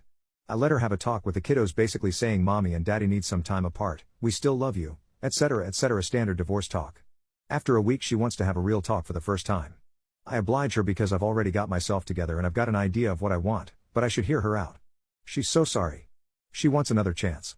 She wants her family back. She'll do anything. She's on her knees crying into my lap. I have no intention of ever taking her back. I tell her she needs to set up marriage counseling on her own at a time that works for me. I tell her that I can't live with her, but she should be around the children to try to maintain a relationship with them. So starts our new normal of her coming over the house, cooking and having dinner with the kids 3 nights a week. She always saved me a plate, I made myself scarce, her cleaning the house and doing the kids' laundry then heading back to her place. We went to counseling. It consisted of her working through her issues with the therapist trying to figure out why she did it, her begging for forgiveness, and me stoically playing the victim. I was never going to give her another chance. All I wanted to do was kill time, establish myself as the primary caregiver to the kids, and establish her as not having residency in the house. After a few months I go to my own therapist and get diagnosed with depression and PTSD. I ask my work if it's possible to go to part-time for the foreseeable future to deal with personal issues, and it's no big deal. After 6 months of therapy I told her that I couldn't forgive her right now and that I wanted an amicable divorce, but she is still the love of my life and maybe someday we could give it another try. She was devastated, but agreed to the divorce if I promised to try again someday. Once the divorce was filed, I needed the kids to want to stay with me. I left a Google search for how to survive your wife's infidelity up on the shared PC at home, and I left some printed out infidelity articles not so hidden in the kitchen. My daughter found them and came to me crying. I told her she wasn't supposed to find those, that mom made a mistake, that mom still loves her, and that I would always be here for her. My daughter, who used to hold my wife in such high regard, now wouldn't talk to her without screaming, and it crushed her. Not surprisingly, when the court needed statements from the kids a few months later, little brother followed big sister's lead and they both wanted to stay with dad in the house they grew up in. When the divorce was finalized, I got the house, had to buy out some of her equity, but that's okay. I got primary custody of the kids. I got awarded generous child support due to the difference in our incomes due to me working part-time. Now for the last 2 years I've gotten to live in the house with my kids, work part-time, get the now ex to subsidize it for me, and when she takes the kids over the weekends I get to have my fun with Tinderellas and some FWBs I've cultivated. In the eyes of my kids I'm the patron saint of fatherhood for taking the high road and always being there. In the eyes of my ex I'm the one that got away that she will always pine for, and I get the bonus of having her come over for intimacy whenever I want it by dangling that carrot of maybe getting back together. But that is never going to happen. Am I wrong for reminding my neighbor that his dead golden retriever could easily be replaced? Earlier this week, one of my neighbor's dogs passed away. He was getting old and sick, and I could tell that he had been struggling to move while he was out on walks. I had no complaints about the overall demeanor of the dog, even though I would never own a dog myself, as I think they're disgusting and secretly evil creatures. A few hours ago, I was out for a walk, and I passed by the neighbor whose dog died, and we had a brief conversation. We're having beautiful weather here, but my neighbor seemed to be on the verge of tears.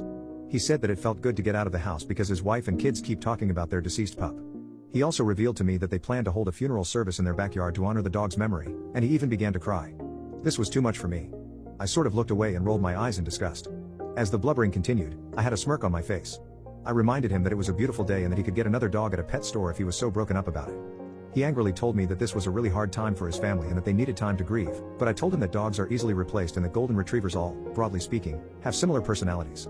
My neighbor told me that I was way out of line and that I had been shockingly insensitive. He also told me that he didn't want me at his dog's funeral, not that I wanted to go to something so ridiculous in the first place, and he angrily walked away. I completed my walk, and when my wife got home from work, I told her what happened. She said that I had been horrible and that we needed to make it up to our neighbors somehow, perhaps by cooking them a meal. I reminded her that this was just a dog and that it would be different if it was a talking and walking human being. Long story short, nobody in my house will talk to me now, and I'm getting hungry. It's my wife's job to cook dinner for us, yet she refuses to come out of the bedroom. I suppose I could order Chinese food if I must, but I find everyone's behavior super childish and over the top. I just wish that people could see my perspective.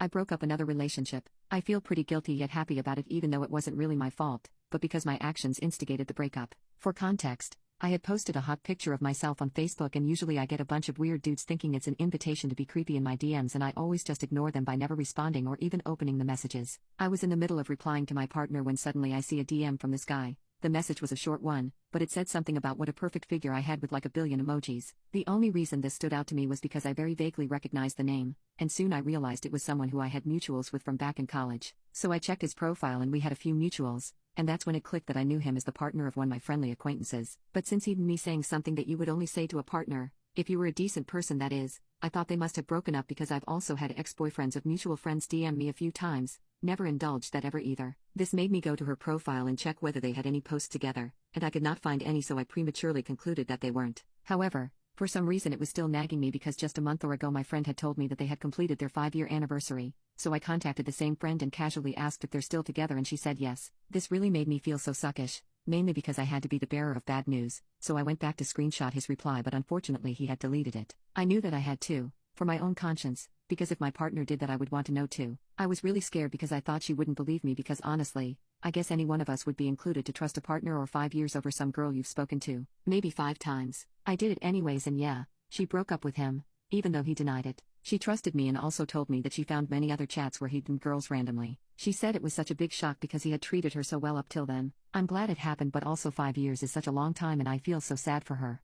Doctors of Reddit, what is the most heart-wrenching diagnosis you've ever had to give? While I was on neuro consults, a 23-year-old girl came in complaining of a headache for 6 months. At first I thought she was exaggerating, possibly looking for painkillers. Then I saw she'd actually been to an outpatient neurologist, who tried every med under the sun for presumed migraines, and had gotten a CT scan and MRI without contrast, both unrevealing. The pain became unbearable, so the girl came to the hospital and was admitted for further workup. Right after she is admitted, per our recommendation, she gets an MRI with contrast, which shows leptomeningeal carcinomatosis, cancer metastases all over the matter covering her brain. I had gone home home for the day by the time the result was read. I was just on consult service, but the attending from the primary medical team sat down with the girl around 7 p.m. that night and explained she had cancer, and they didn't know where it was coming from yet. He explained the most likely places were either her stomach or her uterus. He asked if she wanted help in telling her family, who had also gone home to rest for the evening after being at bedside all day, but the patient decided to have tests done to find where the primary cancer was first so she would have a better idea of what the plan was moving forward when she told her family. The next day, I get to the hospital around 9 a.m. Consult service hours are nice. I pull up my patient list, and she's listed as not being in the hospital anymore. I thought maybe she signed out against medical advice. I open her chart to find out that around 6:30 that morning, the patient became altered and then quickly unresponsive. Code was called, CPR started, the whole works. Her family shows up at around 7:15 a.m. to see a team of doctors doing chest compressions. The team hadn't even had time to inform them of the code yet, because it all happened so fast. Remember, these people had no idea the girl had cancer or even anything seriously wrong with her, other than her headache. They were devastated and initially insisted that everything be done to keep her alive. But after witnessing a few rounds of CPR, they asked for the priest to come and give her last rites, and she passed away. I cried so hard I couldn't see patients for most of the day. This poor young girl, all of a sudden just gone, and her poor family who had no idea it was coming. She was trying to protect them and give them hope. Such a mature decision for someone her age, but they ended up in pain anyway. So tragic. I remember her often as an example of how fragile life is. What is the saddest scene you have ever seen in an ER? Many years ago, before illegal drugs became the problem they are today, I had a 15-year-old girl call 911 because she had intentionally attempted to overdose, with intent to die, both for herself and her 2-year-old brother. Wow. She fortunately called 911 because she realized while she didn't want to live, it was not fair to take her baby brother's life too. She actually didn't do any harm to either of them, thank goodness. What was most important was why she felt this was the best option. Obviously, the ambulance responded along with multiple police. The girl had attempted murder, so this was going to be thoroughly investigated. They all left me pretty much to my job while taking care of the girl. Another nurse took the baby brother to a separate area of the ER for care. The police could not track down either parent. While caring for the teen, I started to get some info about why. Long story short, both parents were drug addicts and neglectful and abusive to the 2 children. There was no food in the house, a house that was eventually deemed uninhabitable due to disrepair and filth. The children were not allowed outside or to be seen by anyone. The girl had reached her limit and just plain wanted out. Unaliving herself seemed her only option.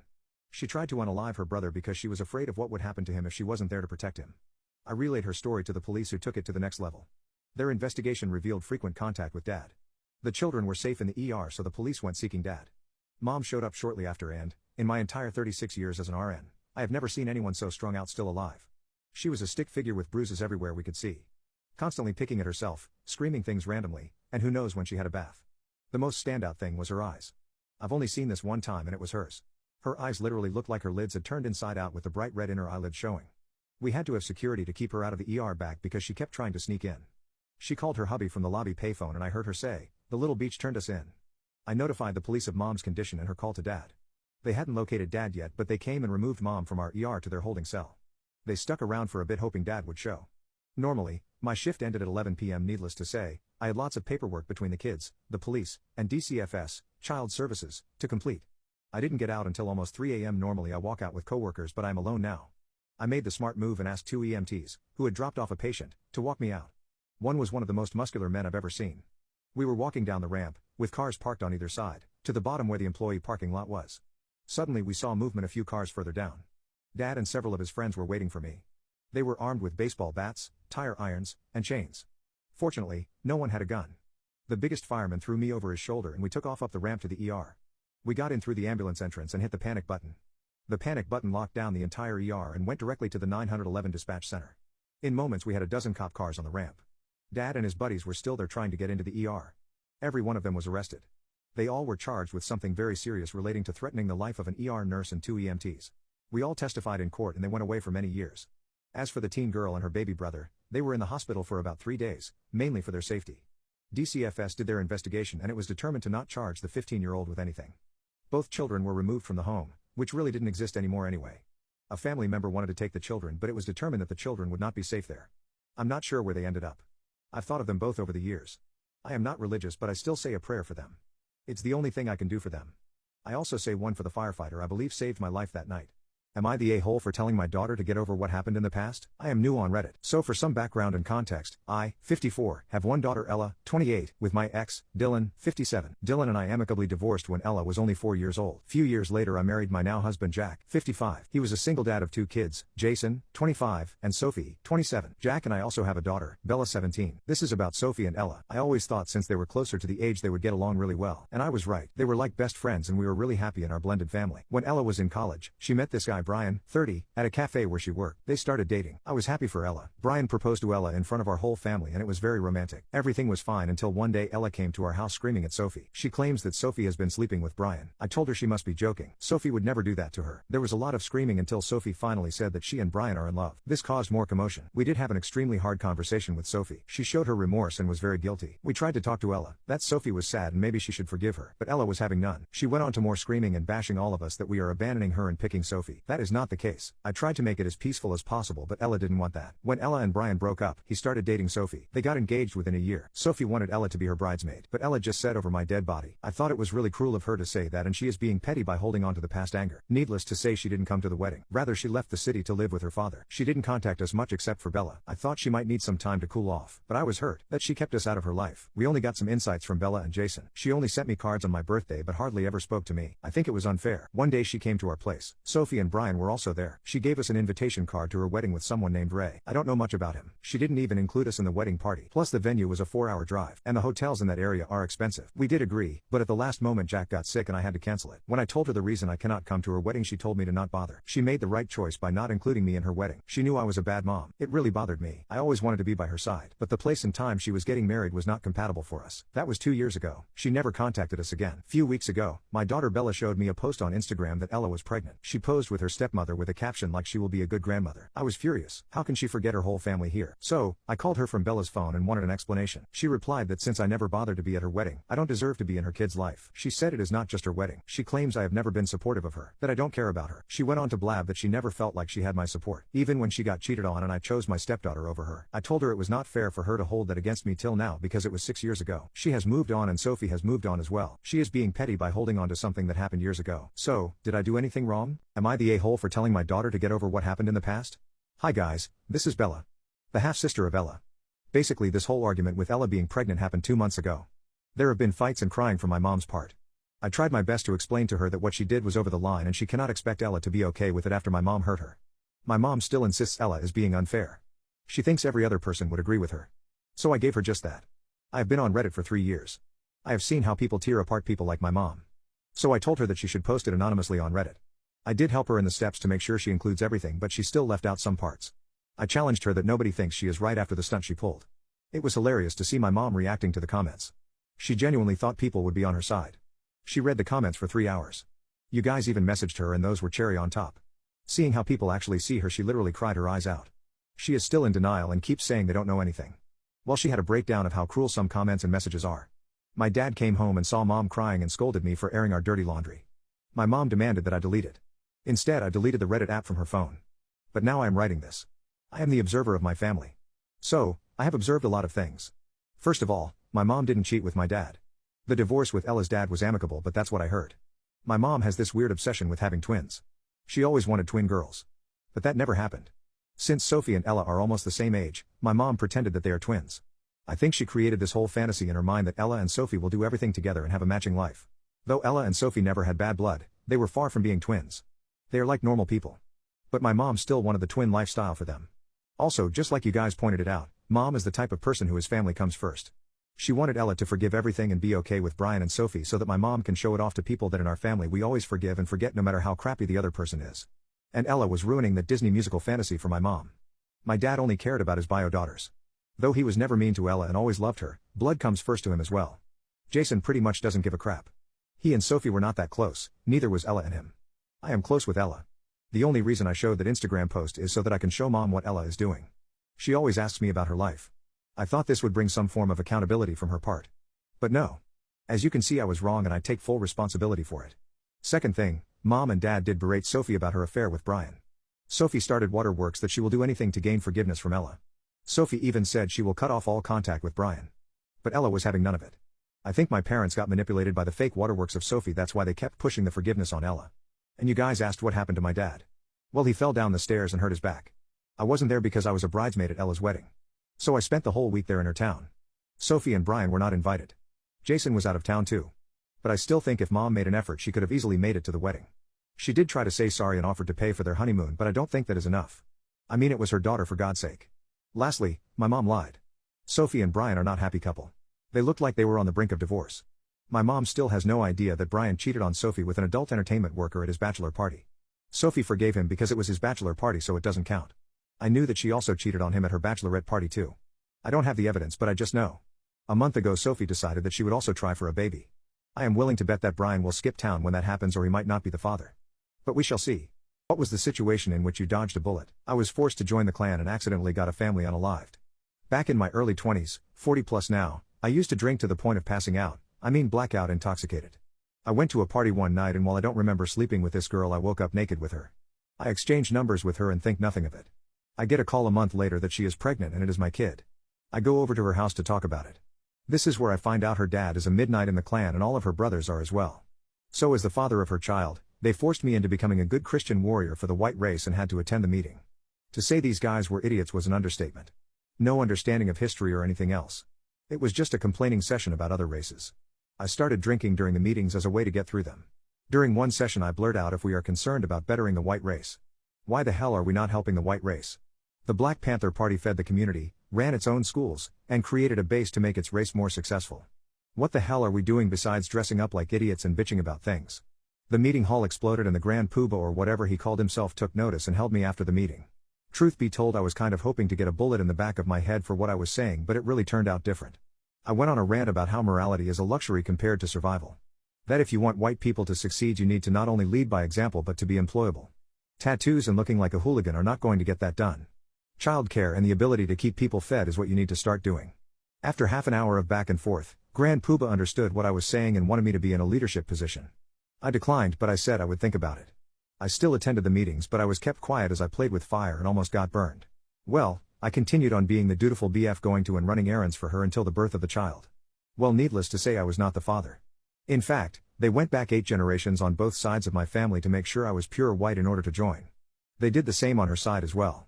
So when the baby popped out, purple, I was off the hook. This racist family just had a black kid. I had found my exit, but the family was still insisting it was my kid. I was threatened, but I yelled back with some of my newly learned vocabulary. I left the hospital and put in a call to the Grand Poobah, who was interested in what I had to say. He said he would handle it. I got a call a month later from a private number saying that it had been handled and that they would never contact me ever again. I did get a little bit curious about how things were supposedly handled, so I looked her up on the net. I found out that the family died due to carbon monoxide poisoning and the house caught fire with everyone inside. It was ruled an accidental death. I can only speculate, but if I had not made that call, I think that the racist family would have still been alive. I was so hell-bent on gaining my freedom that I did not think of the consequences and only thought about my end goal. The only thing I can say is that if I did not make that call, I would have had an accidental death myself. What are signs a woman hasn't matured? When they do constant tests to see how you will react. Many of my mom friends compete with their own daughters. Talent, success, male affection. It's all effing disgusting. Putting others down for fun. One of my friends started dating a girl and he brought her to dinner with us. She attached herself to me because I was the only girl in the group. She spent the entire night commenting negatively on the clothes and appearance of every single person we passed and thinking she was so clever for it. Sorry, but I'm in my 30s and don't feel like hanging out with someone who has the mentality of a middle schooler. Making unnecessary drama and stating you don't like drama. Then, you're probably toxic and her entire group of friends are just like you. You never left high school mentally. When the only way she can get ahead is by bringing you down. Her playing the victim in every scenario. Just ignoring you when mad instead of talking, resolving, moving on. I get it, I did the same when I was 12, but goddamn, it's childish and annoying. Lack of empathy and listening skills. Thinking you are less of a man for being emotionally vulnerable and expressing your feelings, and later weaponizing these insecurities.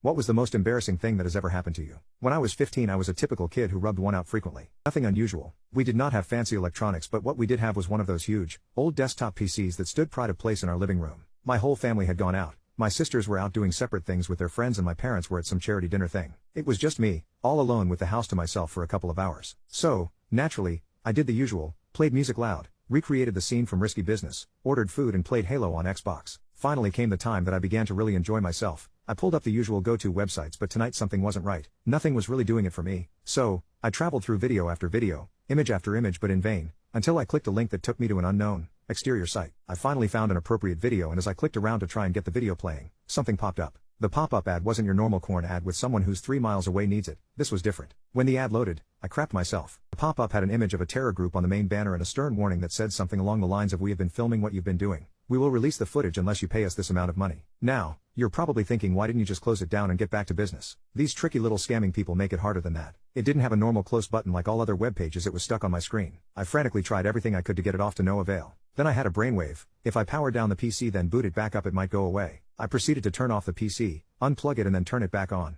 It took a while to boot up. This felt like a lifetime because my dignity was on the line. I couldn't let my parents found out I was watching this stuff, let alone that I was being extorted by terror groups for it. It finally booted back up and all seemed normal until I went to my browser. As soon as I double-clicked, bam, it was there again, staring at me, judging me. Knew I was in deep trouble. I was either going to be exposed online rubbing one out, or my parents were going to find out that I was rubbing one out. After some time thinking, I collected myself and decided to power it down and come clean to my parents. That was better than people seeing me do it for sure. I waited for what seemed like hours for my parents to get back. As soon as I heard them arrive, I broke down crying and apologized to them over and over for what I had done. I explained everything. It all came out: the corn, the terror group, the ransom, the virus-ridden PC. Thankfully, they were pretty chill about it. They booted the PC back up, which seemed to take even longer than before. My heart was pounding as I waited for them to see the full range of my shame. Finally, the familiar green hills and sky blue background filled the screen. Dad opened the browser, double-clicked and, as I held my breath, Google popped up. No groups, no extortion, no corn, just normal Google homepage. My parents both looked at me and burst out laughing. I stood there not knowing what the hell to do. I had come clean about everything and nothing was there to back me up. My boyfriend said I lied about my intimate assault. My 23 and boyfriend, 22, got into a huge argument and he's given me 2 days to come clean and I'm not sure what to do about it. For context, we've been dating for a year now and we've had our fair share of ups and downs. Last year, he found out that I was intimately assaulted several years ago and it created a huge fight between us. He'd accused me of hiding it from him. Moreover, he demanded to know about any past relationship experiences I have had. We solved this, talked it through and moved on. Or I thought we did. He's been going through a lot of family issues lately, so I've been giving him support. He's out of the country at the moment, so our relationship has moved to long distance. His coping mechanism is making jokes. They're not funny, to be honest, and can be quite hurtful at times. So last night while I was talking to him, he kept making jokes about withdrawing from intimacy after marriage. We come from a religious background, so we are celibate until marriage. He says that there's no point until we need to have kids, so kept trying to jokingly ask to go through the back door instead. I kept attempting to change the topic and he would bring it up again, so I shut it down because this is related to my sexual assault. Rather than apologizing, he exploded at me saying that I didn't think about how my assault affects him and how it makes him feel. And that I need to see it from his perspective. Also, I do martial arts. I was training for the team and my training partners were mostly men. He says that he was hurt that I was training with other guys behind his back without his permission. He says he's going to give me 2 days to come clean about anything else in my past that he doesn't know about. Honestly, I'm feeling lost. How should I handle this situation? I have my own place. We don't share any residence or finances. He doesn't have the keys to my place either. Also about the jokes, he's not asking to go through the back door now. He's saying it in an if we were married context. I'm celibate by choice. Being intimately assaulted severely traumatized me and I'd rather wait until I'm married. My dad got reprimanded at work for being nice and I couldn't be prouder. My dad recently got a promotion. Now he oversees the operations of our entire region, which is the one that produces the most. It's a very high-level job and with it comes perks like a driver, an assistant, a receptionist, etc. On his first day, he drove himself, parked and went to where the drivers stay on the garage. He talked to them about how their job was and if there was anything they'd like to change. He asked about their day, made small talk and joked around. Then he did the same with the assistant, the receptionist, the janitor, basically anyone who worked for him that he met on his way to his new office. His employees were shocked and someone told the big brass. He received a call from an executive above him. The guy basically said that he needed to be firm and make them respect him, and that being friendly with the low-level personnel would make them not respect him. He needed to impose himself. My dad was pretty pissed and said that he was chosen to be the boss, so how he treated those under his care was his choice, and asked them to not meddle again on his management style. They wanted results, he would give them results. His way or no way. He didn't even want that promotion. They pushed him to accept it. Later on the day, the CEO called to say he was right and to keep doing what he was doing. The whole thing rose a big, pointless ruckus. I feel so proud of him. He stood up for himself and I know how hard that was. He doesn't want us to make a big deal about it. But I'm so proud to be his daughter. He is such an inspiration to me. His childhood was so tough. From days of being hungry, to working at farms and selling food in the street. He moved to a big city when he was 16 to study and find better opportunities. Since I was born, we went from sleeping on the floor of the living room because of shootings and the risk of stray bullets to living in a penthouse with a swimming pool by the beach. All because he worked hard. Our relationship is a bit strained because of the hours he put into getting us a better life, but moments like this remind me that he is a good person. He has flaws and shortcomings, but he only wants what's best for those around him. My wife's mother has inserted herself into our intimate life. My wife and I have been romantically involved for 7 years and married for the last 5 years. My wife and her mother are very close. My wife's father passed away when she was young and it has just been the two of them for the past 20 plus years. It was actually really nice when my wife and I started dating. I inherited this amazing mother figure as I never had parents myself, and we have all become very close over the past 7 years. My mother-in-law is very kind, loving and open. However, she can be a bit weird or quirky at times. She frequently asks about our sex life, about when we are going to give her grandchildren, and sometimes asks me if her daughter is satisfying me in bed. My wife dismisses those questions as the typical sort of questions that Asian parents ask, but in my opinion there is more to it. There are two other stories that stand out to me as even more strange. One day about 4 years ago when my wife and her mother went out shopping, her mom suggested getting honker implants together. My wife laughed it off, but her mom was apparently very serious and insisted she would pay for them both. My wife turned down the offer, but then about a month later, her mother had suddenly gone through with it and now had a pair of milkers. Another strange example is how my mother-in-law took a tour trip to Thailand recently. She came back happily bragging that she went to a brothel while there. Not that she just walked by one or went inside one, but that she was a paying customer at one. My wife usually brushes off this behavior as if it was normal, but sometimes we acknowledge the absurdity and laugh at it together. However, my wife has a very difficult time saying no to her mother, as in she cannot do it. In the entire time I have known her, I have never once seen my wife stand her ground. My wife has tried saying no to her a few times, but as her mother pressures her she inevitably caves into her mother's wishes. One example is from early last year when my mother-in-law wanted us to buy a new car. Not that she wanted us to buy her a car, which I offered to do, but that my wife and I had to buy a new car. We both agreed that we did not need a new car and that it wasn't her mother's decision to make. After several days of back and forth, we ended up buying ourselves a new car. I still don't understand why that was necessary, but we have a car payment again because of it. We have even tried being the bad guy when this happens, and saying I was the one who didn't want to do something, but in every case, my wife eventually gives in and goes to her mother's side, even when she really doesn't want to do something. This topic is one of the few topics that we regularly argue about, although not very frequently. So on Friday night, the most bizarre thing yet happened. My wife and I often sync up the end of our commutes home from work, so that we can drive home together. We managed to get on the same train as usual Friday, and drove home together. Nothing seemed out of the ordinary as we drove home, but we were both surprised to see her mother's car in the driveway when we arrived home. We went inside expecting to be greeted by her mom, but everything was quiet. No one appeared to be in the house. We looked around a bit and my wife tried texting her mother to see what was up. While we waited for a response we decided to change out of our work clothes and into what we normally wear around the house. When I entered our bedroom, I was shocked to see her mother sitting on our bed in nothing but a towel. I turned around, looking back at my wife and trying to give her mother some privacy. Her mother spoke, but not in English. My wife stopped me with her hands up in front of her while she leaned around me to look at her mother. They continued not talking in English, which is extremely rare for them to do in front of me, and I continued to look at the floor with my back to her mother. My wife looked at me, said something like it's okay and slowly directed me backwards towards the bed. When I was closer to the bed, my wife gently shoved me onto the bed. I looked away from her mother, still trying to be polite despite being very confused as to what was happening. My wife continued to reassure me with her words while her mother continued to speak to her in words I did not understand. My wife unbuttoned my shirt and they both pulled it off me. Just laid there completely frozen. My mother-in-law called my name and told me to look at her. When I did, she was no longer wearing a towel. My mother-in-law started to kiss me while my wife unclothed. My wife kept reassuring me that everything was fine and we did it, in front of her mother, who just watched us. Afterwards her mother told us to get cleaned up and that she would make dinner. Then she just walked out of the room like nothing happened. My wife was acting normal too. I tried to talk to her briefly when we were alone, but she just told me everything is okay and that we should go eat dinner. I went to bed fairly early Friday night, just to kind of be alone. My wife came to bed quite late from what I could tell. I didn't sleep much Friday night. I woke up early Saturday, Sunday, and today as I am physically uncomfortable all night and my stomach is in knots from worrying. My wife stayed in bed late both Saturday and Sunday morning, which is unusual for her. I tried talking to her this weekend, but my wife brushed off what had happened like it was normal. I accidentally accused my wife of cheating on me, but actually it was just my daughter, and now we may divorce. Me, 52 male, and my wife, 50 female, have been married for 25 years, and are immensely happy. We of course have the normal fights, me not cleaning the bathroom, argue about me losing money on sports betting, her spending twice as much at the shops as we agreed to, etc. But overall we have a really happy marriage.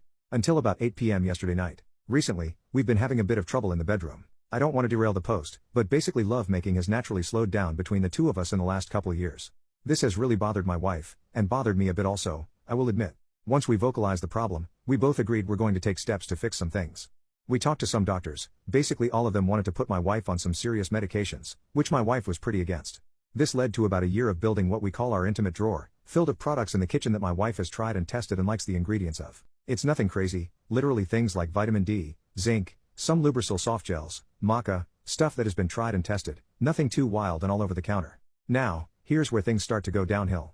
So, my wife naturally takes these products around the times we're going to be getting intimate, or try. Now, I don't like monitor the kitchen drawer but sometimes I do peek, I know, but I can't help it. About 3-ish weeks ago I noticed a ton of pills and soft gels were disappearing. Me, thinking I'm about to have a pretty good week, I start to get mentally prepared for it. So, about a week after that, I recheck the drawer and a ton more of the stuff has been taken. I remember thinking that's weird, we haven't done anything recently. About a week later, the same thing happened, tons of pills and soft gels are gone. And I'm not going to lie, I get in my head a bit. Last night, me and my wife are out to dinner. After a couple glasses of wine I ask my wife why she's been taking so much of the stuff in the intimate drawer without trying for any intimacy. I asked coming from an angle of both worry, mostly for health, and confusion. Immediately my wife gets insanely defensive, blows off the conversation and tells me she isn't talking about it. This, of course, makes it where now it's the only thing I want to talk about, and while I respect everyone's I don't want to talk about this, I think something like this should probably be discussed. I press a bit, and for about an hour she's not having this convo. Basically, it gets to the point where I just blatantly ask my wife if she's seeing other people. My wife, who has never ever been aggressive or loud, starts basically screaming at me in this Italian restaurant. She tells me my daughter, 25 female, has been having some relationship issues with her boyfriend, and has been taking some of the stuff to help. I'm like, why the heck didn't you just tell me? She goes on a rant about how some things are girl to girl and how my daughter didn't want her telling anyone. Which I get, but come on, I buy the things to fill the drawer. My wife ends up leaving the restaurant mid-dinner. I've honestly never seen my wife this mad. I'm honestly a bit worried for our marriage. And to top it off, my daughter is acting awkward around me. I get that I stepped out of line with the questioning, but the defensiveness really caught me off guard, and would have assumed my daughter using our stuff would have been discussed, and I wouldn't have actually cared, and would have bought more stuff. Anytime I try to talk to my wife, she makes it seem like I'm an insane out of control monster, that I've broken the trust in our marriage, and that I've ruined 25 years of progress we've made together. Am I crazy? I'm beyond confused right now. Edit to add 4 hours later. Wow, a lot of incredible information in here. Thank you to everyone for your comments. This post has made me feel better, and has allowed me to think about other aspects of our marriage. I've seen a ton of requests for info, so let me try to answer some of the questions here. Me and my wife didn't go to the doctor for only libido issues. I don't know the general age of Reddit, but as you get older things like menopause and other hormonal issues became a reality, just the way of life. I didn't plan on questioning my wife at the dinner, it had been in the back of my head, and after a few glasses of wine I handled the situation poorly, which I 100% agree with all of you. Not the right time or place, though we've had tough conversations before in public, still doesn't justify it. Calling it an intimate drawer may have been a bad name, but it's just how we reference it. We didn't really think too deeply when coming up with the name, and I don't know actually which one of us created it. I don't have a good reason why it's in the kitchen, but we're kind of past the age of caring about what someone may or may not see in our home. I wasn't monitoring the intimate drawer. The Lubrisil soft gels, which we keep out of the box, come only in a 30-pill supply, half the pack or so missing, I didn't count, is very obvious even at a quick glance.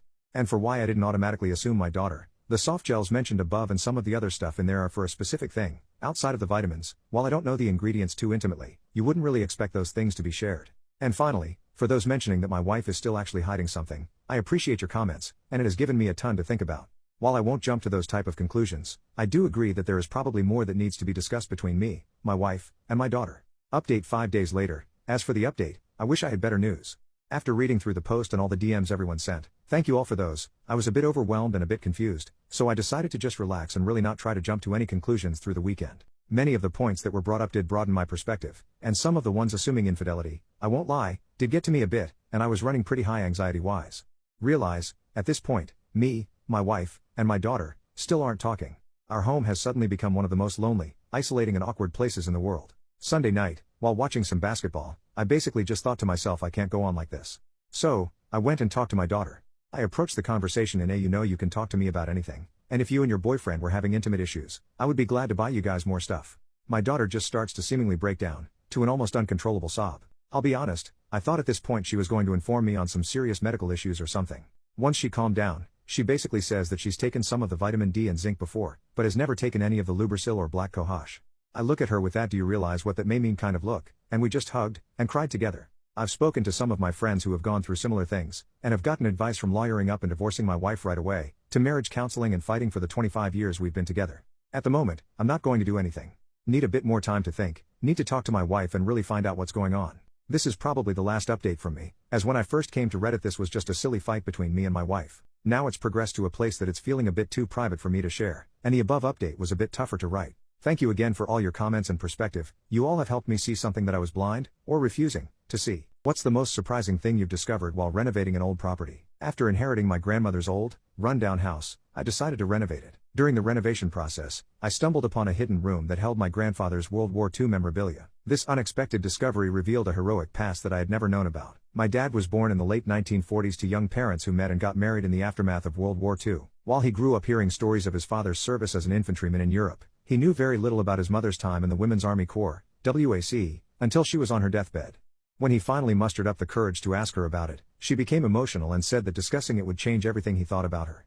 Unfortunately, she passed away before he could delve deeper into her experiences, leaving him with countless unanswered questions. 20 years after my grandmother passed away, my dad made the decision to sell the house and downsize during his retirement. He enlisted help from a realtor who assured him that staging with our existing furniture would suffice since staging was meant to showcase potential without necessitating any additional changes before closing sale.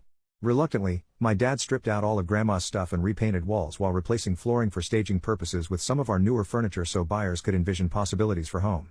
The asking price was set at $350,000, which fluctuated depending on source consulted, but Dad's goal was solely to cover remaining liens on property plus associated closing costs required for transferring title into my name, since both Dad and me were listed as primary owners on deed and Grandma had been secondary owner prior passing away. The staging proved successful, attracting several interested parties, but one unique offer stood out. This buyer submitted full asking price without even seeing inside house, let alone conducting any inspections themselves. The offer sailed smoothly through escrow process, appearing seamless transaction, but then Dad received certified mail letter from Homeowner Association, HOA, board president accompanied by legal notice sent by attorney representing HOA board stating code violations discovered during final inspection conducted by board members before closing sale. Notice delivered with urgency, ordered Dad submit plans and permit applications within 30 days, receiving letter plus proof, insurance coverage valid until December 31, 2019, demonstrating compliance. California State Code Title 24 Chapter 5 Sections 5005 to 5010 edition, Jan 1, 2018 edition. These unexpected complications blindsided Dad, who assumed everything good go since escrow process proceeded swiftly, no apparent issues. To be continued. Am I the a-hole for wanting to divorce my doctor husband after he missed the birth of our first child? It might seem selfish, but the experience of giving birth without my husband was petrifying, and I never thought I would welcome my baby into the world while holding a stranger's hand. My husband and I met about 6 years ago. After dating for about 3 years, he proposed, and I accepted. My husband is a spinal surgeon, and I work in an office. He is a very prestigious doctor in his field, he has multiple degrees, and he's performed multiple life-saving surgeries over his career. His patients and co-workers always say he has life-saving hands. Early in our relationship, I felt nothing but pride for my husband. I couldn't believe that such a smart, accomplished man was interested in me, and I was happy I had scored such a high-value partner. He was also a very affectionate and caring husband. He was always planning fancy date nights and surprising me with expensive gifts. I was overjoyed when I found out I was pregnant. I surprised my husband with the news at dinner, and it was one of the only times I've ever seen him cry. I thought we were both excited for our baby, but I guess I was wrong. My husband was very supportive and attentive during my pregnancy. I felt very safe carrying my first child with my spouse being a medical professional. It felt like some sort of life hack, even if that sounds silly, and I would have never guessed that having a successful doctor as a partner would bite me in the back so badly. Anyway, I went into labor in the middle of the night last week. I was scared because I was alone when my water broke. My husband was working an overnight shift, and I knew there was a chance he was busy in surgery and I might not be able to reach him. Sure enough, his phone was off when I tried calling him asking him for a ride to the hospital. I ended up calling my mom for a ride to the hospital, but she's very overbearing and anxious, and we don't have a good relationship. When I was finally set up at the hospital, trying to breathe through my contractions, I told them who my husband was and begged them to try and get in touch with him at his hospital. About 20 minutes later, my phone rang, and it was my husband. He said he was in the middle of surgery on one of his child patients. He said the child had an overnight medical emergency, and he and other doctors were working on the kid together to try and save his life. I was conflicted. I told him I understood they needed him, but so did I, so did his child. My husband sounded incredibly conflicted over the phone, and I found myself begging my own partner to please come to the birth of his child. Ultimately, my husband said he needed to stay and save the child's life. He said that he couldn't forgive himself if he watched a new life come into this world, knowing another child's life was ending just nearby, and he could have helped. I screamed and cursed at him when I realized I would be doing this alone. I hung up on my husband as I started to feel my next wave of contractions. I cannot explain to you the physical and emotional turmoil that I went through for the next 3 hours. My mom didn't want to be in the delivery room since she is squeamish, and I held the mean nurse's hand as I pushed. Then it was just me and my baby, alone in the room, no husband, no family. I had never felt so broken and alone, yet my heart was full of love for my new baby boy. My husband ended up getting to the hospital 5 hours after I gave birth. He tried to kiss and hug me, but I rejected him. I haven't left the hospital yet. I'm in no rush to go home, and I don't feel ready to forgive my husband. Honestly, I don't know if I ever will, and I have started looking into divorce lawyers. If my husband abandoned his family during a time like this, how can I rely on him for anything in the future? I think somebody put a hidden camera in my house. I'm a college student and I basically live in 2 apartments. I stay at my brother's apartment a lot, but I mostly stay at my own apartment that I share. I live with my friend who is a pretty attractive girl who is basically a pixie fairy, which is a guy I know older men love to drool over. So, I always worry that since she's not as vigilant as me and really weak that she would be an easy target for a stalker or creep. There have been some weird suitors in the past couple of years, but nothing like stalking. So, today we got a Christmas tree for the apartment and we were just chilling in the living room when we hear a sound from a device in the kitchen which is like 2 feet away in the next room make a swooshing sound and then an Alexa-type male voice recording saying the word Venus. It sounded as if a device was turning on or off or something like that. We don't own any Alexa products or anything like that. We both have the female Siri on our iPhones too, We both looked at each other and said, "What the hell made that sound?" She kind of chuckled and said she just said penis. But I heard Venus. I went over there and see if one of our phones was there, but there weren't any mobile devices or speakers in the kitchen. I go back in the living room and we check our phones to see if one of us got a message on one of our phones, but neither one of us did. She asked me if I was messing with her, but I was going to ask her the same thing. This kind of freaked her out, and with my paranoia I immediately thought if it could be some sort of recording device or something to spy on her cause I'm not there a lot, and I was actually about to leave too. The only devices in the kitchen are a Consori air fryer, the microwave, oven, and a Veckin water fountain for the cats. I searched on the internet about anything that could have made that sound and said Venus or even penis, which wasn't a helpful search, but nothing useful showed up. It's exam week and I usually go study at my brother's apartment, so I had to leave, and I didn't want to freak her out with my conspiracy theories, but I did. As I was driving to my brother's, I was thinking about it and remembered that about 2 weeks ago we were talking in her room for a second when we both heard vibrating from a phone. I said someone's calling you, but she had nothing on her phone. I even looked at mine and there wasn't anything on there either, but the buzzing was still going on. There are upstairs neighbors, but they are short-term occupants, Airbnb guests. But the phone sounded like it was in our apartment but couldn't pinpoint where. It wasn't from upstairs BC. We only usually hear faint footsteps, loud bangs, or yelling and such BC. They are old New Orleans wood floors, but would not be able to hear a phone buzzing that clearly even if it was laying bare on the wood floor above us. In my research the only thing I could come up with that could have possibly made the Venus noise was maybe an LG Venus phone turning on. It's a burner phone that has a decent camera, but still shitty. When you turn it on it makes a whooshing sound that may be similar to the swooshing sound recording we heard, but I don't remember it specifically. But the only thing is I haven't found a video of the phone turning on and making the swooshing and then saying Venus. Maybe it says it in a new update for the phone, but I don't know. That's the only thing that I could come up with which could potentially be terrifying if there is a cell phone turning on in our apartment that we have been living in for 5 months. Neither of us own an extra phone, especially a burner. Need to know what it could be. One last weird occurrence at this apartment was when I was about to leave I heard a weird noise come from the upstairs apartment, as if somebody dropped a bowling ball on a slanted wood floor causing it to bounce then roll. I just brushed it off as it was probably just some Airbnb guests making their usual stomps and bangs from upstairs, but I didn't know that there were any guests staying that day because it was 7 p.m. and I hadn't heard any noises besides that all day, not even footsteps. As I was driving off, for some reason on that night I was curious if there were even any guests staying there at the moment. I decided to just drive around the perimeter of the apartment and noticed that all of the second floor's lights were completely off as if nobody was home at all, which was kinda weird because what made that noise a couple minutes ago? My boner got in the way of my CPR. I was taking a swimming test that would have put me one level below lifeguard. It was really challenging, and the instructor wanted absolute realism when you did anything. This included putting your hands on your partner, usually you just hover hand. I was 13 and paired with a girl my age. She developed early and voluminously, so much so she had an adult bathing suit with support wires. I had to do mock CPR on her, which means putting your hands over their heart and lightly pumping. On her back, her boobs flowed into that area. I was keeping it together before I had to demonstrate this, focusing on passing the test, the rhythm, the steps, the possible questions I would be asked during the procedure. I knew my stuff, I just had to focus and not think about those boobs. Then I was up, in front of 25 other kids my age. She laid it down on her back, and I straddled her. Now I'm uncomfortable with this idea, because I don't want her to feel like I'm taking advantage of this, but also, huge boobs. Just as I'm putting my hands down towards her chest I looked to her face to make sure she was okay with this. Her eyes were wide, shoulders up, breathing heavy, and her lips were bright red and slightly parted. I then realized that this might be actually exciting for her too, having a shirtless boy straddle her and put his hands near/on her boobs. We locked eyes, and I started breathing heavy, then she got more excited, and boom, boner. It was mortifying, everyone saw. Yes, she did as well. The instructor, who was a hard ass, said, "For F's sake, Ganglebot, back of the line." When it was my turn again, I had him as my partner. Everyone was laughing at me. I was so embarrassed and flustered I failed that test and the rest of the final test that day, and hence the program. He took me to his office kind of yelling at me, saying how in the real world I can't think about stuff like that if I have to save a life. That I need to get it together. F you, dude, I was 13. I didn't take any more swim lessons. My wedding was ruined. I've debated about posting this, but I have to rant to someone. Me, 23, and my now husband, Josh, 26, had our wedding last week. At first everything was beautiful. I got married to my high school sweetheart and was so happy. It felt like my fairy tale come true. I felt like a princess. While I'm taking photos with my bridesmaids, I see Josh's cousin, Nicole, with a girl, I'll call her Sarah, I'm unfamiliar with. She seems non-talkative but is friendly to me at first. We finish our photos and go inside to relax and chat before I walk down the aisle. A long while later, after the vows were exchanged, I bump into Sarah while on my way to the food table. She's clearly intoxicated, but through her slurred speaking I could hear her ranting about how crowded the venue was, but then it escalates. I was getting food for my mom when she said to me that she's surprised Josh married someone like me because Josh could do better than me. I tried to laugh it off and I told her I was very lucky to have him. The interaction left me feeling upset, but I brushed it off as her just being drunk and I started drinking too and soon forgot about it.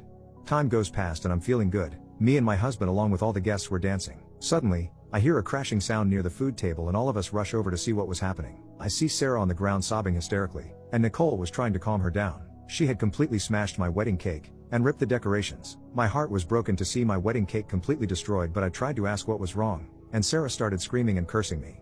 I was confused and drunk, so I started shouting back and ordered my husband to kick her out. He didn't want to and told me she should be allowed to stay since she was a friend. I argued with him and told him that she's ruined my wedding. It eventually took my husband and Nicole to get her under control and convince her to go home. Nicole left with Sarah, and when my husband came back he looked angry with me. He completely blew me off for the rest of the night, and I could tell the atmosphere was now awkward for all my guests. The next day my husband lectured me about how I hurt Sarah's feelings and demanded I apologize to her. We argued and he slept on the couch. Things eventually cooled down, so I tried to talk to him about it the following days, but he shut me down and just told me I was being overdramatic about the situation. I've never even seen Sarah until my wedding. I have no clue why she would lash out like that. I'm hurt that my husband doesn't see my perspective. Even though she was drunk, she ruined my special day, and now I can't think of the happy memories I have because I can only think of that incident. Sorry for the long read. Thanks for listening. What's a serious event in the world that few people know about? This August, a vaccine for cancer will begin human trials in the UK using the mRNA innovations from the COVID-19 vaccine. It should be able to directly target cancer cells and only cancer cells, much superior to chemotherapy. A vaccine for Lyme disease has been completed using the same technology, and a vaccine for malaria has been developed using the same technology. There's a current civil war in Ethiopia that has left approximately 600,000 deceased since beginning in 2018. It is a vicious war where both sides have been accused of forcing civilians to fight with very little training. People in southern Madagascar have been facing a severe drought for the last 2 years. More than 1 million left starving.